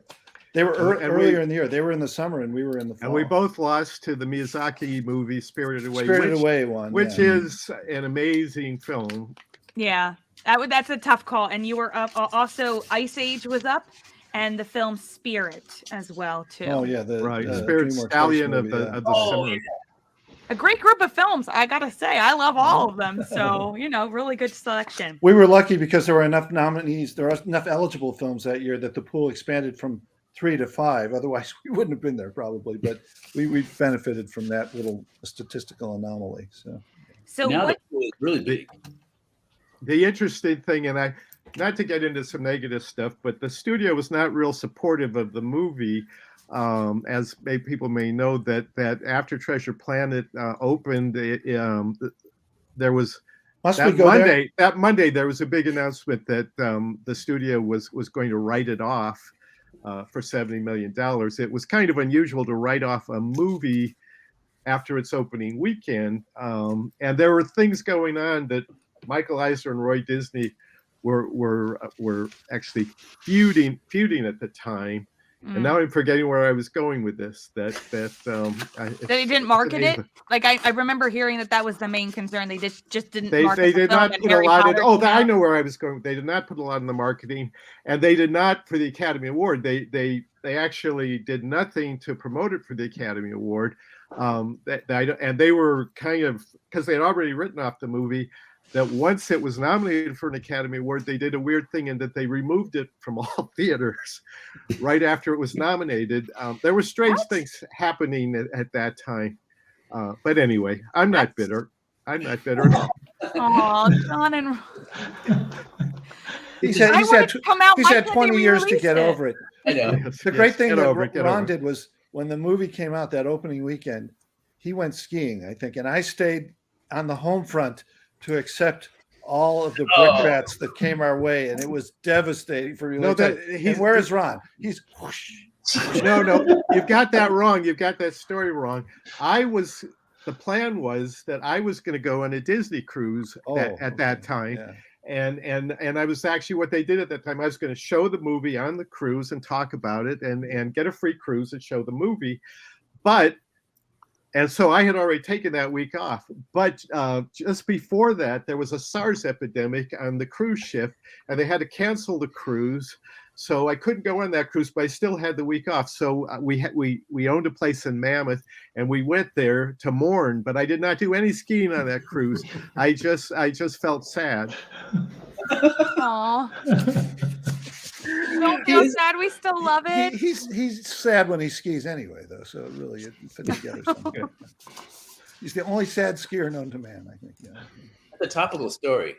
But yeah, it was a tough weekend because you know how they call you with the box office numbers, and Tom Schumacher called me with the numbers and they were not good, and he said, "I'm looking into defenestration." And I had no idea what that word meant. And I said, I guess Eric knows what it means. I said, yeah, I'm impressed that Eric knows what it means, but it means the act of jumping out a window. And it was a funny line, but it was extremely painful. To Jeffrey's credit, although Jeffrey is Jeffrey, but I would sort of call him after his movies opened and, you know, or write him a note, usually write him a note or something. Hey, Shrek, it was good. I liked it. Shrek 2, yada, yada. And so he did. He had already left the studio, but he did call me after Treasure Planet. He said he liked the film, and he said, and already it was, you know, the story of its box office failure was, you know, a big story. And he was, you know, you got to get back up on the horse, you know, you got to get up on that horse, and you got to charge at the hill again, and come on, let's go. And I don't know how sincere that was, but I took it sincerely, and I appreciated that he was kind of trying to buck me up when I was at a very low moment there. Yeah. That's really nice. But I'm so glad that, you know, Treasure Planet, it is a crazy phenomenon that all these millennials, it seems like, or perhaps kids then or whatever, there is this following for the movie that I'm really appreciative of. And that people, as you said earlier, when we had earlier segments where, you know, kids, oh, that changed my life, or I got strength from certain scenes in the movie where it got me through a rough stretch or whatever. It's actually thrilling. The other good thing we had at the end of the line on the movie was Bob Gale, who's the writing partner of Bob Zemeckis, who wrote the class, you know, Back to the Future and all that stuff. He sent us the greatest note when the movie came out, where he just got everything in the movie, and he just said, you know, I loved it for this reason, this reason, this reason, this reason. And it was just such a wonderful thing to read that note from Bob. And I've never met Bob, I don't think, but and I don't even know if he's still alive, but he really was. It was great. I think he is. Yeah. The other thing was the movie may have been a little ahead of its time because it had a very steampunk kind of vibe to it, but that was before steampunk. So that, well, it was on the edge of steampunk, I think. We were kind of the word didn't exist yet, I don't think. Yeah, I don't think it did exist really. Yeah, it hadn't really been categorized like that. Yeah. We have a fan says, "I love your work, guys. I've literally dreamt of watching Treasure Planet too. I hope I don't sound like a crazy fanatic for saying this. Bless you all." Thank you, Andrew. Yeah, Andrew Love. Yeah, I don't know. Treasure Planet 2. Like we said earlier in one of the segments, there was a planned sequel, but it didn't happen when the movie came out and didn't do all that well. But who knows? You know, if somebody comes along that has some, you know, who is convincing to them, you know, who says, "Oh, why don't we do it?" Yada yada. Maybe they will talk them into it, but I wouldn't hold your breath on that one. Yeah. If I win the jackpot, I'm giving you a call. I assume from these answers now, We're one of gonna us would make get it the happen. rights to do the remake or something. But yeah, I don't know. One more question. How's that? This one was interesting. I didn't know this one. It says, what color do Ben's green eyes turn into after getting his brain chip back? What color do Ben's green eyes turn into after getting his brain chip back? I mean, that was a thing I try remember, that. but no. I didn't even know that until I watched the movie with the commentary yesterday. I'll try this. I don't remember, but Nope. Not white. Not red. Not brown. Tanya got it. She says blue. That's blue. right. I thought blue is too close to. Blue it was. Good job, you guys. Okay. Thank goodness someone was paying attention. Yes. Well, and it's so interesting that like I have not really seen anything in pop culture relating to Treasure Planet, and which is kind of weird. And then a couple years ago, I really wanted to show you this clip. There was a cut for time skit. And I remember watching it on YouTube and I could not believe what I was hearing. So here's a little skit from 2015. Remember, folks, all characters and their wait times are posted on the character pavilion board. Right now, Scroop from Treasure Planet has a 20-minute wait. What the hell is this? But absolutely no wait for my man, John Smith. That was cut for time? Really? That wasn't on the show? It wasn't, and it's so funny. And then they had Ellie from Up come up, and they're like the dead wife from Up is coming. Who was the celebrity there? I didn't recognize. Blake Shelton. Blake Shelton. Oh, Blake Shelton was Gaston and what as John? Oh, John Silver. I mean John Smith. Yes, Captain John Smith. You have to watch the whole thing. John Smith. Yeah, it's really funny. I don't know why they cut it. I'll have to look it up. Yeah, it's one But I obscure literally Disney reference screamed. after another. I was like, somebody on that board loves Treasure Planet, first of all, because it's so obscure to use Scroop. Well, even I'm like, I have to somebody say, knows. we enjoy when we see on Saturday Night Live when they do a parody of A Whole New World, or they do do something a lot with of Princess them. and the Frog. There's writers on that show that I think enjoy lampooning the Disney features in an affectionate way, generally speaking, and they're really fun to see how the actors do. And then, Cicely Strong, she made a great Jasmine. She really can sing. So, I was like shocked. And I look was what like, good happened. for you. Well, I'm so glad Ron, H, and Mike, and Eric, and Sergio. Thank you guys so much for being on the show this evening. Thank you. I admire all your work, and everybody has been commenting along and saying they really love what you've done with the film. So thank you for joining us. And go see Sergio's next film, Ember. It's out. When is it out, Sergio? Next year? See everybody's here's films first. It's gonna be a while. Yes. Well, here, tell me what you guys are working on, please, before you head out. I think Mike is teaching these days, right? And Eric is teaching at Woodbury College. And Ron is teaching. Where are you teaching, Ron? 3 schools: Art Center, Mount Sac, and Cal Poly Pomona. Okay. And Ron and I are just goofing off. So we have a few projects in development, as they say. So I mean, it only took Treasure Planet 17 years. So these are we're following mostly that same retired. process. We're mostly retired, but not 100% retired. Yeah. Keep it that We're way. just Keep it tired that way. now. I think that's what it is. Well, thank you guys so much for being a part of the show. I'm Thank you, congrats on guys. 20 Yeah, years. great to see you guys. And we all love the Good to see movie. you all. Thanks, Tammy. Thank We you. appreciate it. Thanks for the invite. Oh, of Okay, see you course. guys. I'll see you guys for the around, great hopefully work. sooner than Amazing later. work. Okay, well, we're in the home stretch. We only have about like 40 minutes to go. We have one more Okay. guest. Okay. So before we bring on our guest, I'm going to put us back in the green room and show a short little clip. And we're kind of getting into the aspect of the cast now of Treasure Planet. So Okay, yes. let me go ahead and bring that up for you guys. Promised myself I wouldn't cry. We kept the craziness, but we turned Ben Gunn into Ben, our robot character. Certainly Martin Short, with his gift for improvisation, really appealed to us, and he came up with a lot of great, funny stuff, much of which made it into the movie. It was spontaneous. It was in the moment. It was there in the booth, and let's try it again. And We just try stuff, and if they're laughing, we feel confident to move on. You'd think in 100 years I would have dusted a little more often, but you know, when you're batching it, you tend to let things go. I'm back. Do you guys like my ears? I forgot to put them on, so I'm putting them on now. And one more reminder, because we have 10 minutes left for the giveaway. So if you go ahead, I'm going to put it on the banner, on the ticker. You have 10 more minutes. If you haven't entered our giveaway for our Treasure Planet surprises and prizes, go ahead and type in this link. Or if you go to the chat room, you'll see in the comments section, you'll be able to click the raffle copter link and enter to win. Remember, 10 minutes left, so go ahead, enter. And let's bring back John and Ron and our next guest, one of our voices from the cast, Mr. Corey Burton. Hi. Hey, Corey. Hello, my dearios. Can you hear me all right? We can. I recognize the voice and the face, but I don't recognize the mustache. There was no mustache back Well, then. it's reappearing after about 40 years or so.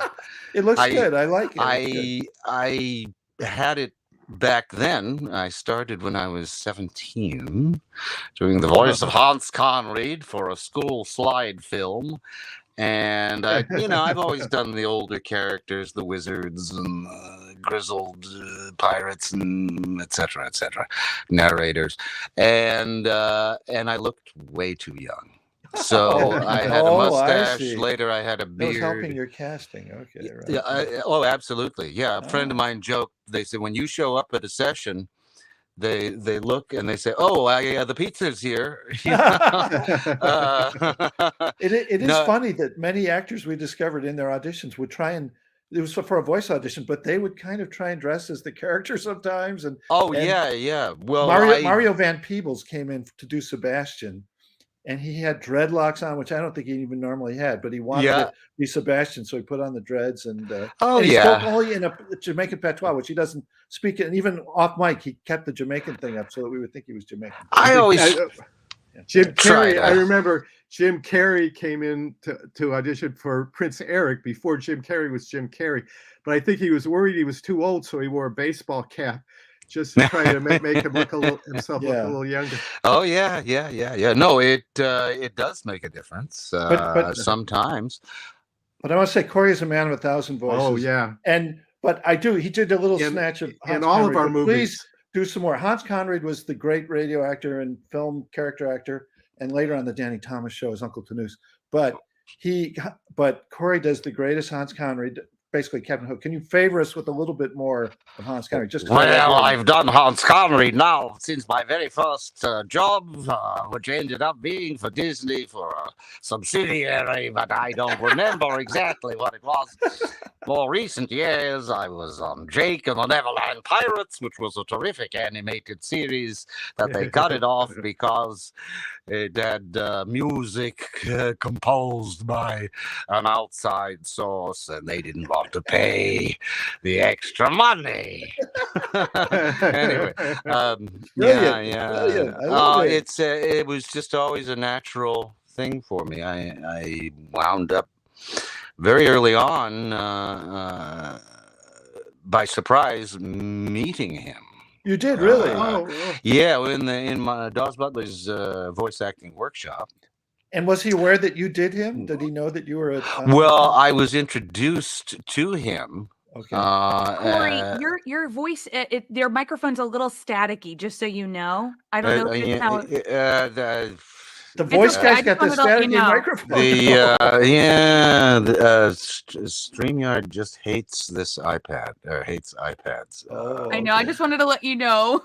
Yeah. I don't know if I can minimize that. I put it on auto level. I can do. I can plug. We had a little bit of a problem during the Atlantis one too. And that was just because of volume levels. It's okay. I just wanted to let you know. That's all. It's not too bad. It's not too bad. But I can probably, let's see here. It's just a balancing act. I know he has all of these wonderful microphones. Enough. Well, it's funny because I have this all set up to work professionally with Yeah, during COVID, you're probably connection recording at home open. half the time. Oh yeah. Well, I've done that for years over ISDN, but this particular application is not. It's not really very compatible with But please tell iPads. us about your meeting with Hans Conried, because Oh yeah, so in Dawes Butler's workshop was a man. Well, his daughter was studying, but he was there as her dad, and also he loved voice actors and radio actors. He was a radio director for the Salvation Army's Heartbeat Theater, a man named Don Hills. So he was directing these Salvation Army shows, radio shows. And he said, "Oh, you want to come to meet the old radio actors and see a broadcast recorded?" Oh, sure, And he didn't tell me, but the guest star of the episode was Hans Conried, and he knew that I did Hans's voice. And so I'm introduced to Hans Conried sitting in a chair, and he says, "Oh, hi, Hans. Oh, I want you to meet this kid here. He does your voice." I said, "Well, really? Come on, do it for him." And oh no. And I said, "Good evening, ladies and gentlemen, and welcome to another scintillating episode of Fraction Flickers, brought to you by the makers of Mistakes." And he looked at me and said, "Well, that's very interesting, young man, but I don't speak with an accent." And he was actually just pulling my leg because in other instances he was asked about his accent. He said, "Oh, well, that's just, I'm a stage actor. I grew up idolizing John Barrymore." And so people ask, "What is that accent?" And I say, "Affected." And then at the end, after I'd watched them record the show, and it was just terrific. And I ended up working with him on an episode later. Oh, did you? Yeah. But but at the end of the show, he put his hand on my shoulder. He says, "It's all very flattering, young man, but why don't you find someone more worthy to idolize?" He was quite the character. I mean, Corey, you've done voice. I don't know if you were in Little Mermaid, but I know you've done voices. He was too in all young of our to be in films. Little Mermaid, You've done voices in all of our films. When we first became aware of Corey, because Don Ernst, who was our producer on Aladdin, yes, had worked with Corey before. Yeah. And so Don Ernst knew of Corey's work, and he said, "Oh, and he could do Robin Williams on the scratch tracks for you, and he could do this, and he could do that." And, and so we didn't know Corey as well, and so Don was really our introduction to Corey. And then once we heard his vast range, he could do this, he could do that. Well, you did. I know you did Prince Ahmed, and I know you did our temp Robin Williams, because we didn't have Robin Williams at first. Ooh, Yeah, well, does that still exist? Like the temp? I don't Somewhere. I did the whole film. Yeah. He would temp it out. Yeah. And I was told later on, I don't know if Han told me, I don't remember who told me, said, the last line in the film, is it Major Lift? you came up with that? No, yeah, you did. I remember that too. It was I'm a mythology. Yeah, exactly. Yeah, I'm out of here. I'm history. Oh yeah, I'm history. I'm mythology. Right. That came out of me doing an impression of Robin Williams. I don't remember. That was your own ad lib. Doing Robin as Williams. Robin. Yeah, I forgot that. that. Wow, I climbed into, but I mean, you guys. You just your family, you always had me in to try out voice ideas, and that's what I loved most of all. And one of my proudest moments in show business as a fan and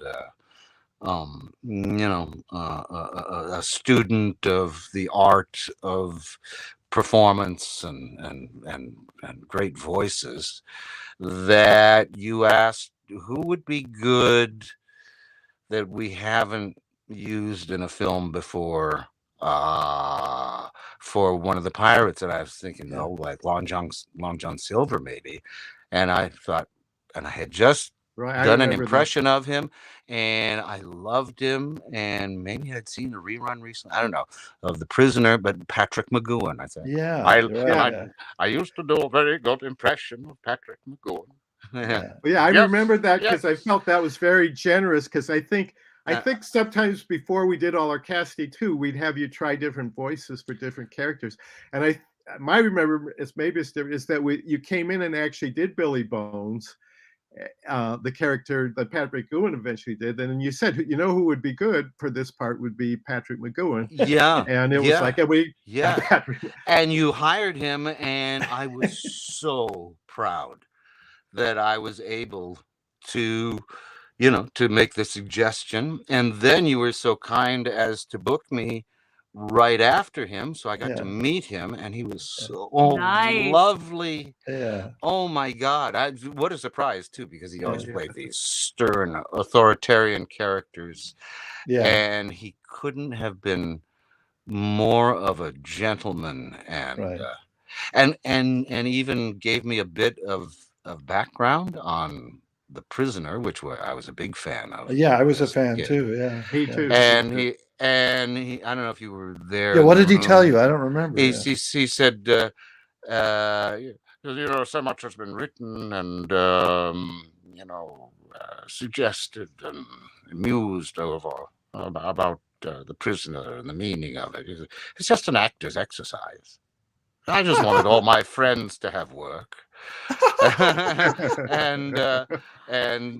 it was an interesting exercise for character actors. Crazy, that he could employ all his friends and do something interesting. It's true. He had a loose enough format, a surreal kind of structure. Exactly. That he could bring people in as needed. And exactly. I do see in the graphic they were mentioning, which is the case, that Corey was the voice of Onus, our lookout in the film. Right, with all the eyes. Which I didn't even remember. And when I first saw the film, because it's a bit shifted.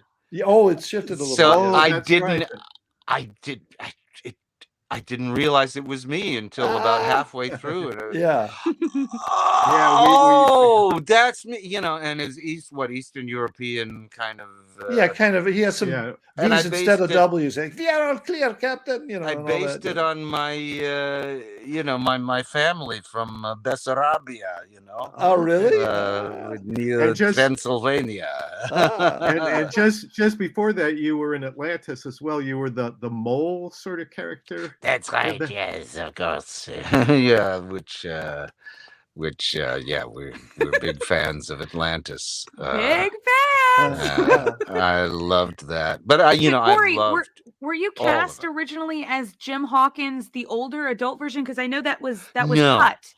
Or No. was that just a scratch? It was just for scratch. Yeah. Okay. No, I was surprised. Gary that it Cole. was- Gary Cole did that. Gary Cole, I think, was cast as that. And is it Gary Cole? Isn't that his name? The guy, yeah. He's done tons of stuff, but he may be best known as Mr. Brady in the Brady Bunch movie. The father. He played the Robert Reed character. Robert Reed part. And of course, Christopher Daniel Barnes, who was Eric in Little Mermaid, played Greg. So wow. Wow. But no, that was. Here's a part of that. Here's a part of that scratch test. The whole thing is on there from the original opening you had. Oh, before okay. All right. Jim. Yeah. So and Corey did a didn't ton of even- scratch for us. So yeah. I didn't even have a character to do. I just narrated it. It's really nice. It was a very Just as straight a- narration. Yeah, As it's just a great. straight narrator, I didn't So do let- anything. And then it let's was play Tony that. Jay. Play this. Here we go. Corey. Let's play that. Here it is.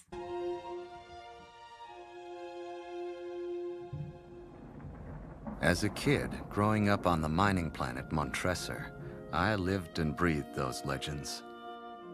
Many a night I drifted to sleep with images of galleons, faraway planets, and Flint's gleaming trove dancing through my head. And then I turned 15. Mrs. Hawkins. Yeah. I'll be right. Jim.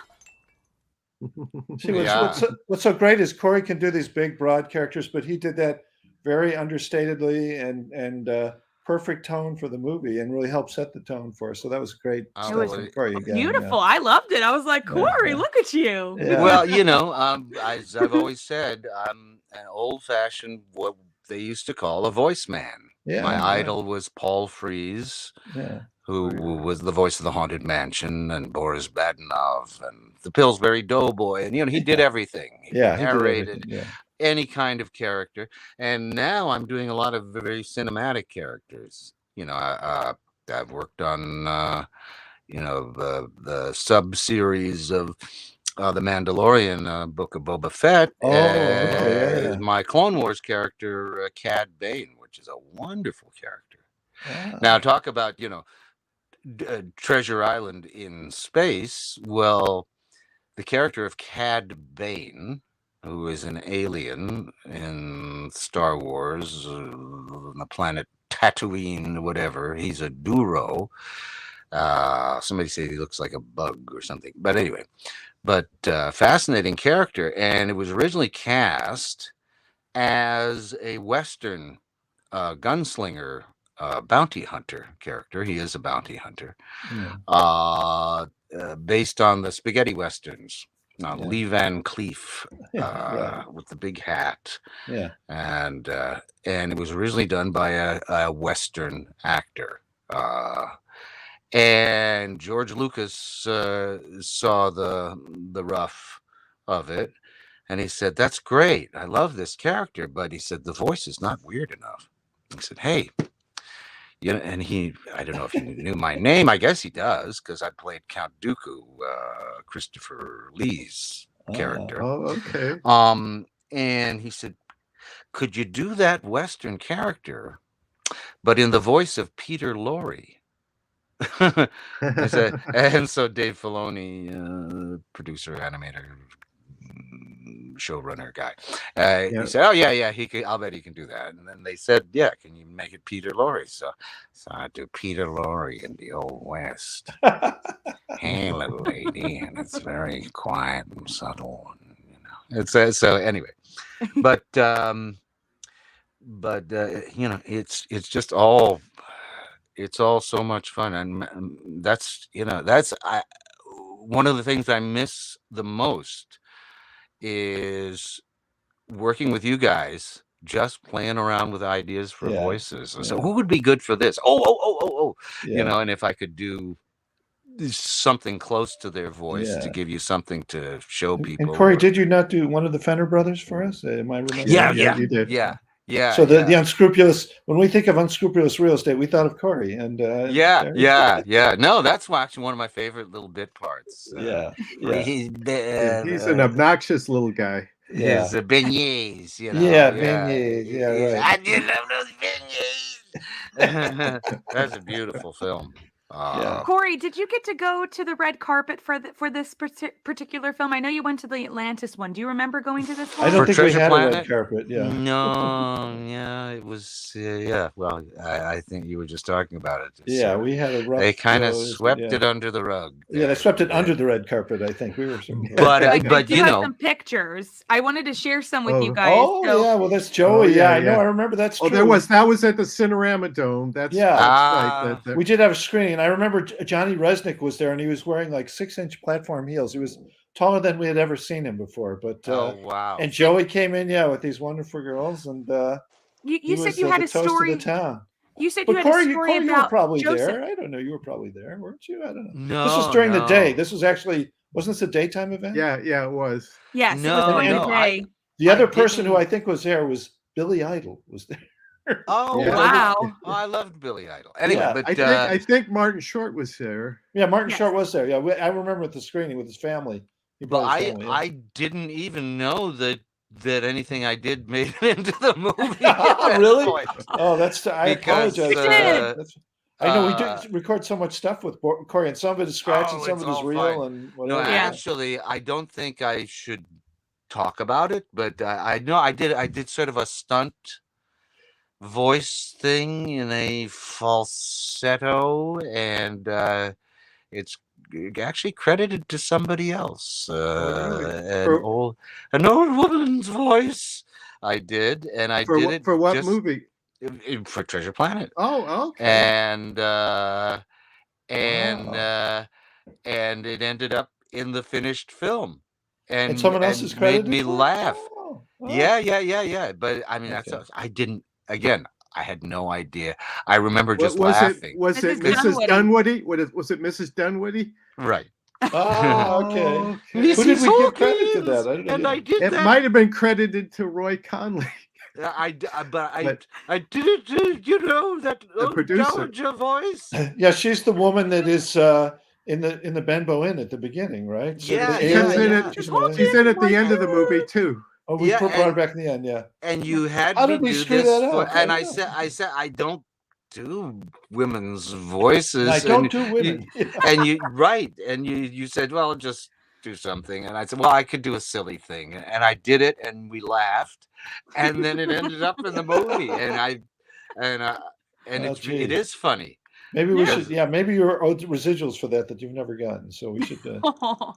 I don't. It doesn't matter. It doesn't matter. You know, it's all been so wonderful. Like I said, going in and playing around with ideas for voices, and then ending up in some very nice bit parts. And I was so sad they didn't have any extra footage of like you, Corey, and Brian and Emma actually recording in those sessions. I'm sure Disney Archives might have it.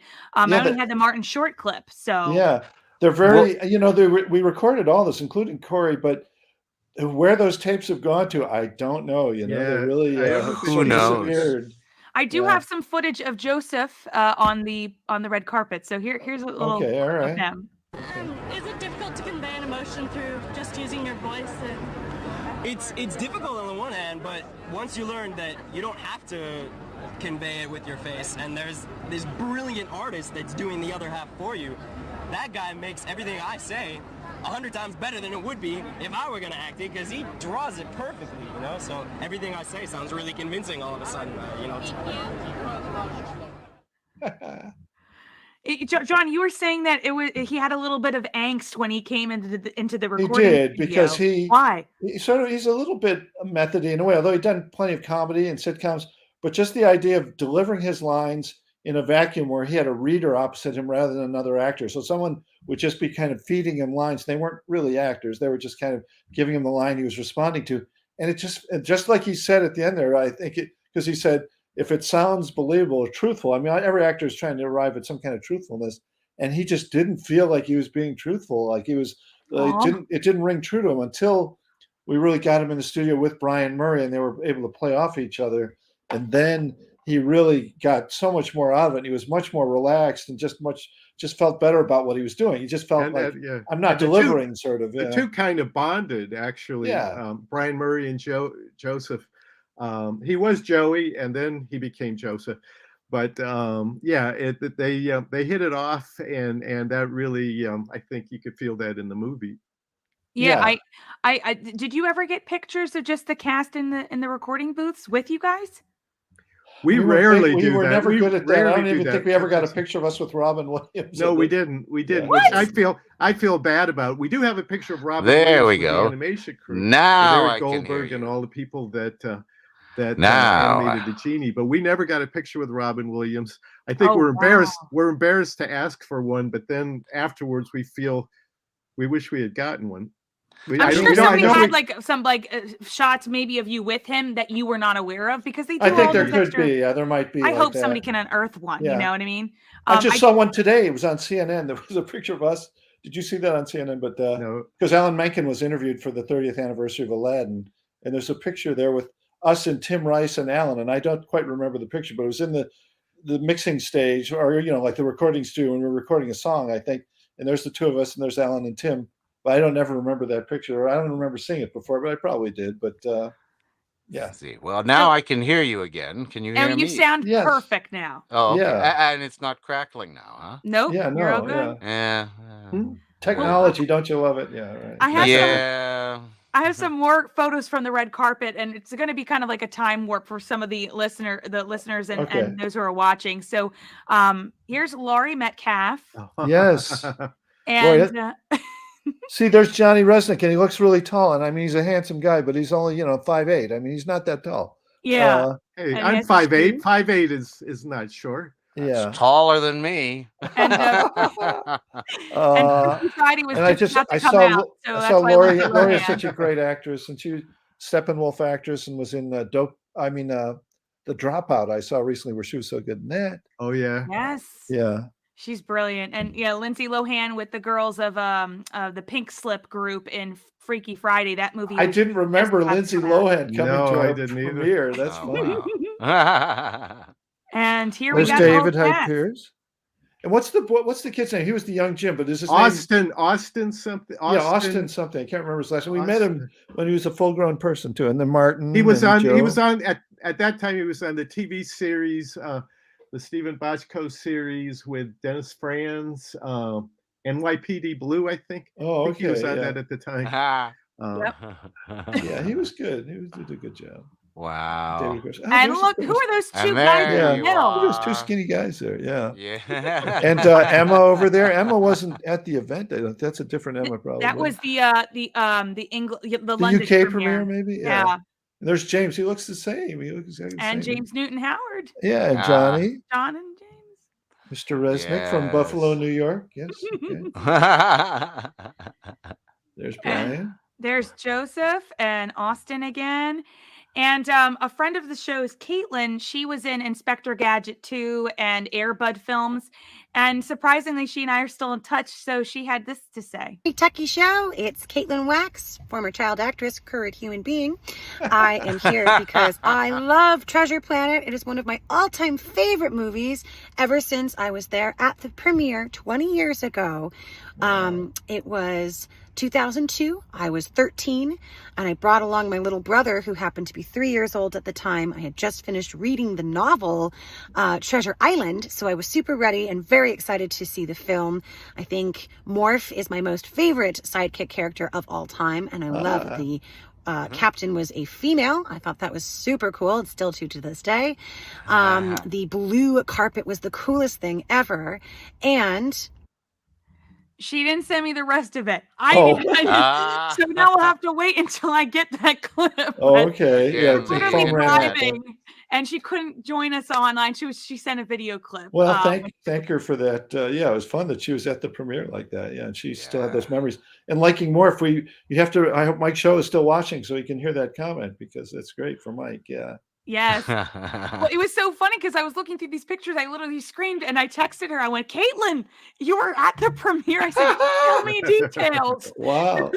And she looks the same too. She does. She does. And for those who love the beach party at Walt Disney World sing-along tape, Caitlin is the little girl in that one. She's the youngest one in that one. And she's in previous interviews we've done. So, and then there was, do you remember this? There was an exhibit that had a couple of different fun things inside, including Ben's backyard, the Treasure Quest. Wow. It's only slightly. Yeah, I slightly remember it. Not that well. This was in the back of the Cinerama Dome. I think they set up some things in the area behind the dome, and they had it was a I think it was a charity thing in part, maybe for CalArts. I don't know. Sometimes they would do these benefits for CalArts, but they were trying to do something that they did for Atlantis, because they did Atlantis right next door to the El Capitan, which was where Jimmy Kimmel now filmed his show. So this is outside in a tent. They had no video footage.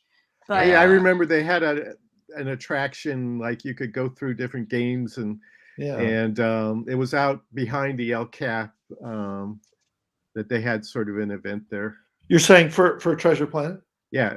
Okay. Yep. And Jim and Ben would actually meet with they did a good job on the Ben costume.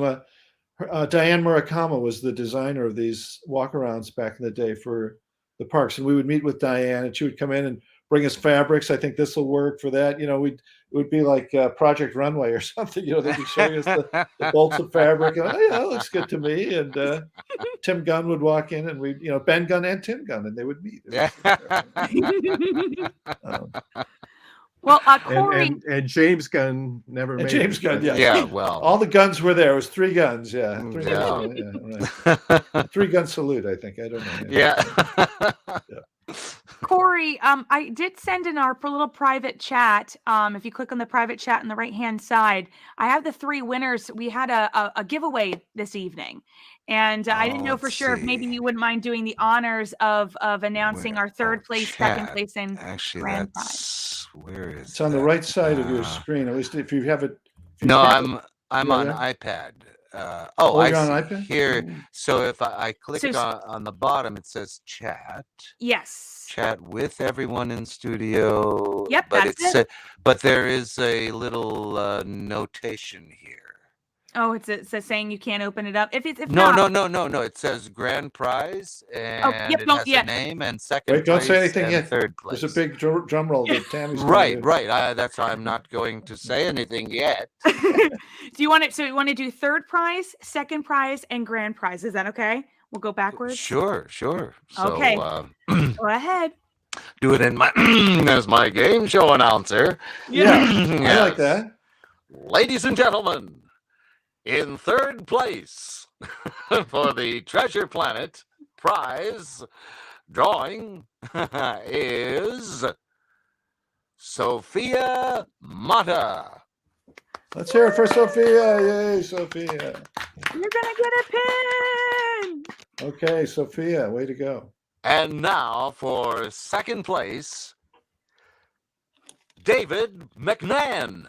David! Let's hear it for David. David, there's your prizes on screen right there. Okay. And our grand prize winner is Taylor Brand. Taylor Brand. Congratulations. Taylor, go play the lottery. You're a lucky person. Yes, really. Yes. Congratulations to Taylor Brand. And yes. David and Sophia, and I will email you guys as soon as we're done the live show so I can send these out to you and get them right over to you. Thank you so much. And to everybody, there were over 400 people who entered tonight. Wow. So thank you for entering. Congratulations to our winners. I appreciate it. And thank you, Corey, for announcing them. Oh, well, it's my pleasure. Yes. It'll be Man of 1,000 voices. Yeah. something special from Dicker and Dicker of Beverly Hills. Remember that? And I wanted to share, love like, those there are a old lot voices. of people, there's not a lot of Treasure Planet memorabilia. I don't recall ever seeing it in the Disney stores, but there are Disney fans out there that are creating fantasy pins. I don't know if you've ever heard of this, but they create their own designs and then they have pins made. And this one's one of my personal favorites that I have of Treasure Planet. That's nice. Yeah, that's cool. Yeah, that's from the end scene. We sort of added that Right. toward the end of production, but yeah. Yeah, That's exactly. great. That Real design, beautiful yeah. one from. Official Charming Pins on Etsy is her name. Official Charming Oh, Pins. it's on Etsy. Okay. Yeah, and I did find one of my Mighty Kids Meal CD-ROM games from back 20 years ago. I still have it. Wow. Okay. So I'm gonna have to see if it I works. may have that somewhere. I don't know. Yeah. And it says, I played it on because I something. can Yeah, save good luck. $3, but it's $3. expired. Wow. I think there was a McDonald's Happy Meal too, as I remember, but Yes. it didn't turn out to be as happy as we hoped. There It was kind of only cool- games, no There was a toys. cool music video that they did Oh, with it's Johnny Resnick song too. And do you remember the ice cream ship in the heat? Oh yeah. They did it over to grammar school in Burbank. That was one of the few events they did, and it was out in the middle of the day. They did it at a grammar school, like up on Pacific. It was for an ice cream. It was tying in with an ice cream. Yeah, there was some kind promotion. of promotion with ice cream. So we went out there, and it was a 90-degree day, and the ship was. But sort they of had built the whole melting as ship. we were They had built looking the at- whole Legacy out of ice Oh, cream. wow. Yeah. Except that it was too hot a day, and it just didn't quite make it. And we should have known that something was going to happen to the movie when we saw that happen. We just the movie melted much like that ice cream did. I think. Yeah. Is there a picture of that? You need to send it. There are. I There think might I be have somewhere. some pictures somewhere. I do think I have a few pictures of the event. I don't know. These grammar school kids wondering, what are we here for? What are we doing standing out in the hot sun? This was before the release of the movie. This was Yeah, it was before a the movie had come promotion. out, A yeah. promotion. Right. But you never know. you do this work, and Yeah. years later, I mean, you find out somebody prominent Yeah. that they saw this film as a kid or a young Right, adult, and it made some key difference in their life. Yeah. It inspired a career, or they met their spouse, or they got connected with an organization that saved lives and whatever. Remarkable things happen from the merriment that Yeah. that begins in this wonderful world of animated fantasy entertainment. It's Yeah, it's true. Yeah. quite very- remarkable. Yeah, the And it's- longevity of these things does. When we were first making any of these films, including Mermaid and Aladdin, I don't think, we just want, hopefully people go out and see it in the theater, but the idea that somehow 20, 30 years later, people would remember it, or whatever, it would have somehow seeped in the culture to greater and varying degrees. I don't, at least for me, I can't speak for Ron really, but I don't think I really thought we about didn't it. look that far ahead. Although we were influenced certainly hugely by the films we saw as kids. Yeah, we were, with Pinocchio and the 101 Dalmatians and Sleeping Beauty. Right. I remember those just vividly. Yeah. Right. Well, I mean, you never know. And in fact, it was a story of Jim Magon. Yeah, I know Jim. Yeah, he told me about when he. I don't know if it was from a personal encounter or a story that was told to him. Somebody had spoken with Wolfgang Reitherman, who I guess was the producer, one of the producers or lead. He was a director of a number of the films in the 60s and 70s. He directed Jungle Book Jungle and Book, Sword in the Stone and Rescuers and Robin Hood and Aristocats. He did a bunch. Right. And somebody met him and they said, "Oh my God, my favorite film is Bambi," and he took a cigar out of his mouth or something and said, "I hate that film." I could picture that. That's hilarious. Never know. I believe it. Yeah. But Well, I don't think I know Ron and John. I hope everybody's been watching tonight. We had over about 250 people watching this evening at one time. But I'm sure if anybody were to go up to both of you, John and Ron, and they would be like, "I love Treasure Planet," I don't think that's the reaction you would give them. No. Well, we don't smoke cigars, but no, we yeah. But no, really, it was Treasure Planet, despite its reception at the box office. We still love the film and support the film. It's special. Hey, an IMAX re-release. Why not? Disney, you had See something that in the can. Solar Storm on a big IMAX screen. In fact, didn't we see IMAX? It was released in It was going with Joe Giuliano's son, Joe Jr., and they were testing it out for like an IMAX screen. We saw some. No, it came out. It came out in some theaters. Very IMAX. quickly, I think it had an IMAX release, and it was really cool. Oh my gosh! Fantasia was a flop. Yeah, it's true. We have some. Even Pinocchio didn't do that great. Yeah, Pinocchio didn't do that well. Pinocchio Bambi didn't do that. Bambi actually didn't do that well. Yeah. Dumbo was huge. Dumbo. And it's funny because I don't care for Dumbo myself. But I think it's a great film. But it's just interesting how it all plays out. But I was going to say, Beethoven never had a hit in his lifetime. What did he know? Van Gogh. I remember Joe Grant. Joe Grant was the great Disney story man, Joe Grant, who worked closely with Walt for years and years and was there at the time in his 90s. I think it's still coming in at the studio. He sort of consoled us, that Bambi didn't do that well and Fantasia sort of bombed. And I remember him talking to us about that. I don't remember that, but that's great. I wish I could remember. Yeah, well, I think Walt was mocked and razzed. Oh, he was. Yeah, Fantasia got really tremendously. Wasted all that money and effort and invented what they called stereophonic sound, which was what 11 channels or something. Yeah, Yeah, it was sound way ahead of its mechanically time. synchronized optical soundtracks or something. Yeah, Fantasound. Yeah, they made Fantasound for the movie. Yeah. And to this day, it's still remarkable. Yeah. Well, remember, this is just the beginning. This is for everybody who's watching. This is the beginning of the 20th anniversary. So as we did, today is day one. Today, can you do that in a good Corey Burton voice? Today's day one, Corey. Yes, today is day one. And that means we still have 364 days of the celebration of the 20th anniversary. And Corey can attest, when we did the Atlantis one, we had the big one at the beginning of the celebration. We just did a big one at the end. So maybe somebody might see it, like Martin Short or Joseph Gordon-Levitt, and they might want to come back and talk to John and Ron and Corey. It would be great to have you guys back to just talk about it again, because I think it's and everybody, please write to Disney. Comment on any of the posts about Treasure Planet. They did a couple posts today. One of them didn't even have the correct date that the film was released. You mean Disney themselves had it wrong?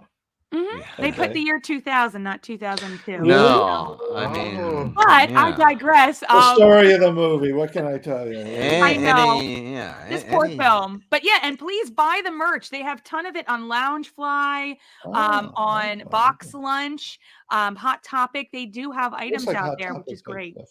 And support your local Etsy creators and artists. They make great, beautiful, as you saw, the pins and things like that. So, but thank you guys so much for being on the show. I really, and I couldn't have done it without either of you. So thank you for putting in the good word so we could have all these wonderful people on the show this evening. Yeah, thank you for pulling it all together, Tammy. Yeah, thanks for letting really us hang out together. Like I said, this is it's just family. This is I've had reconnecting.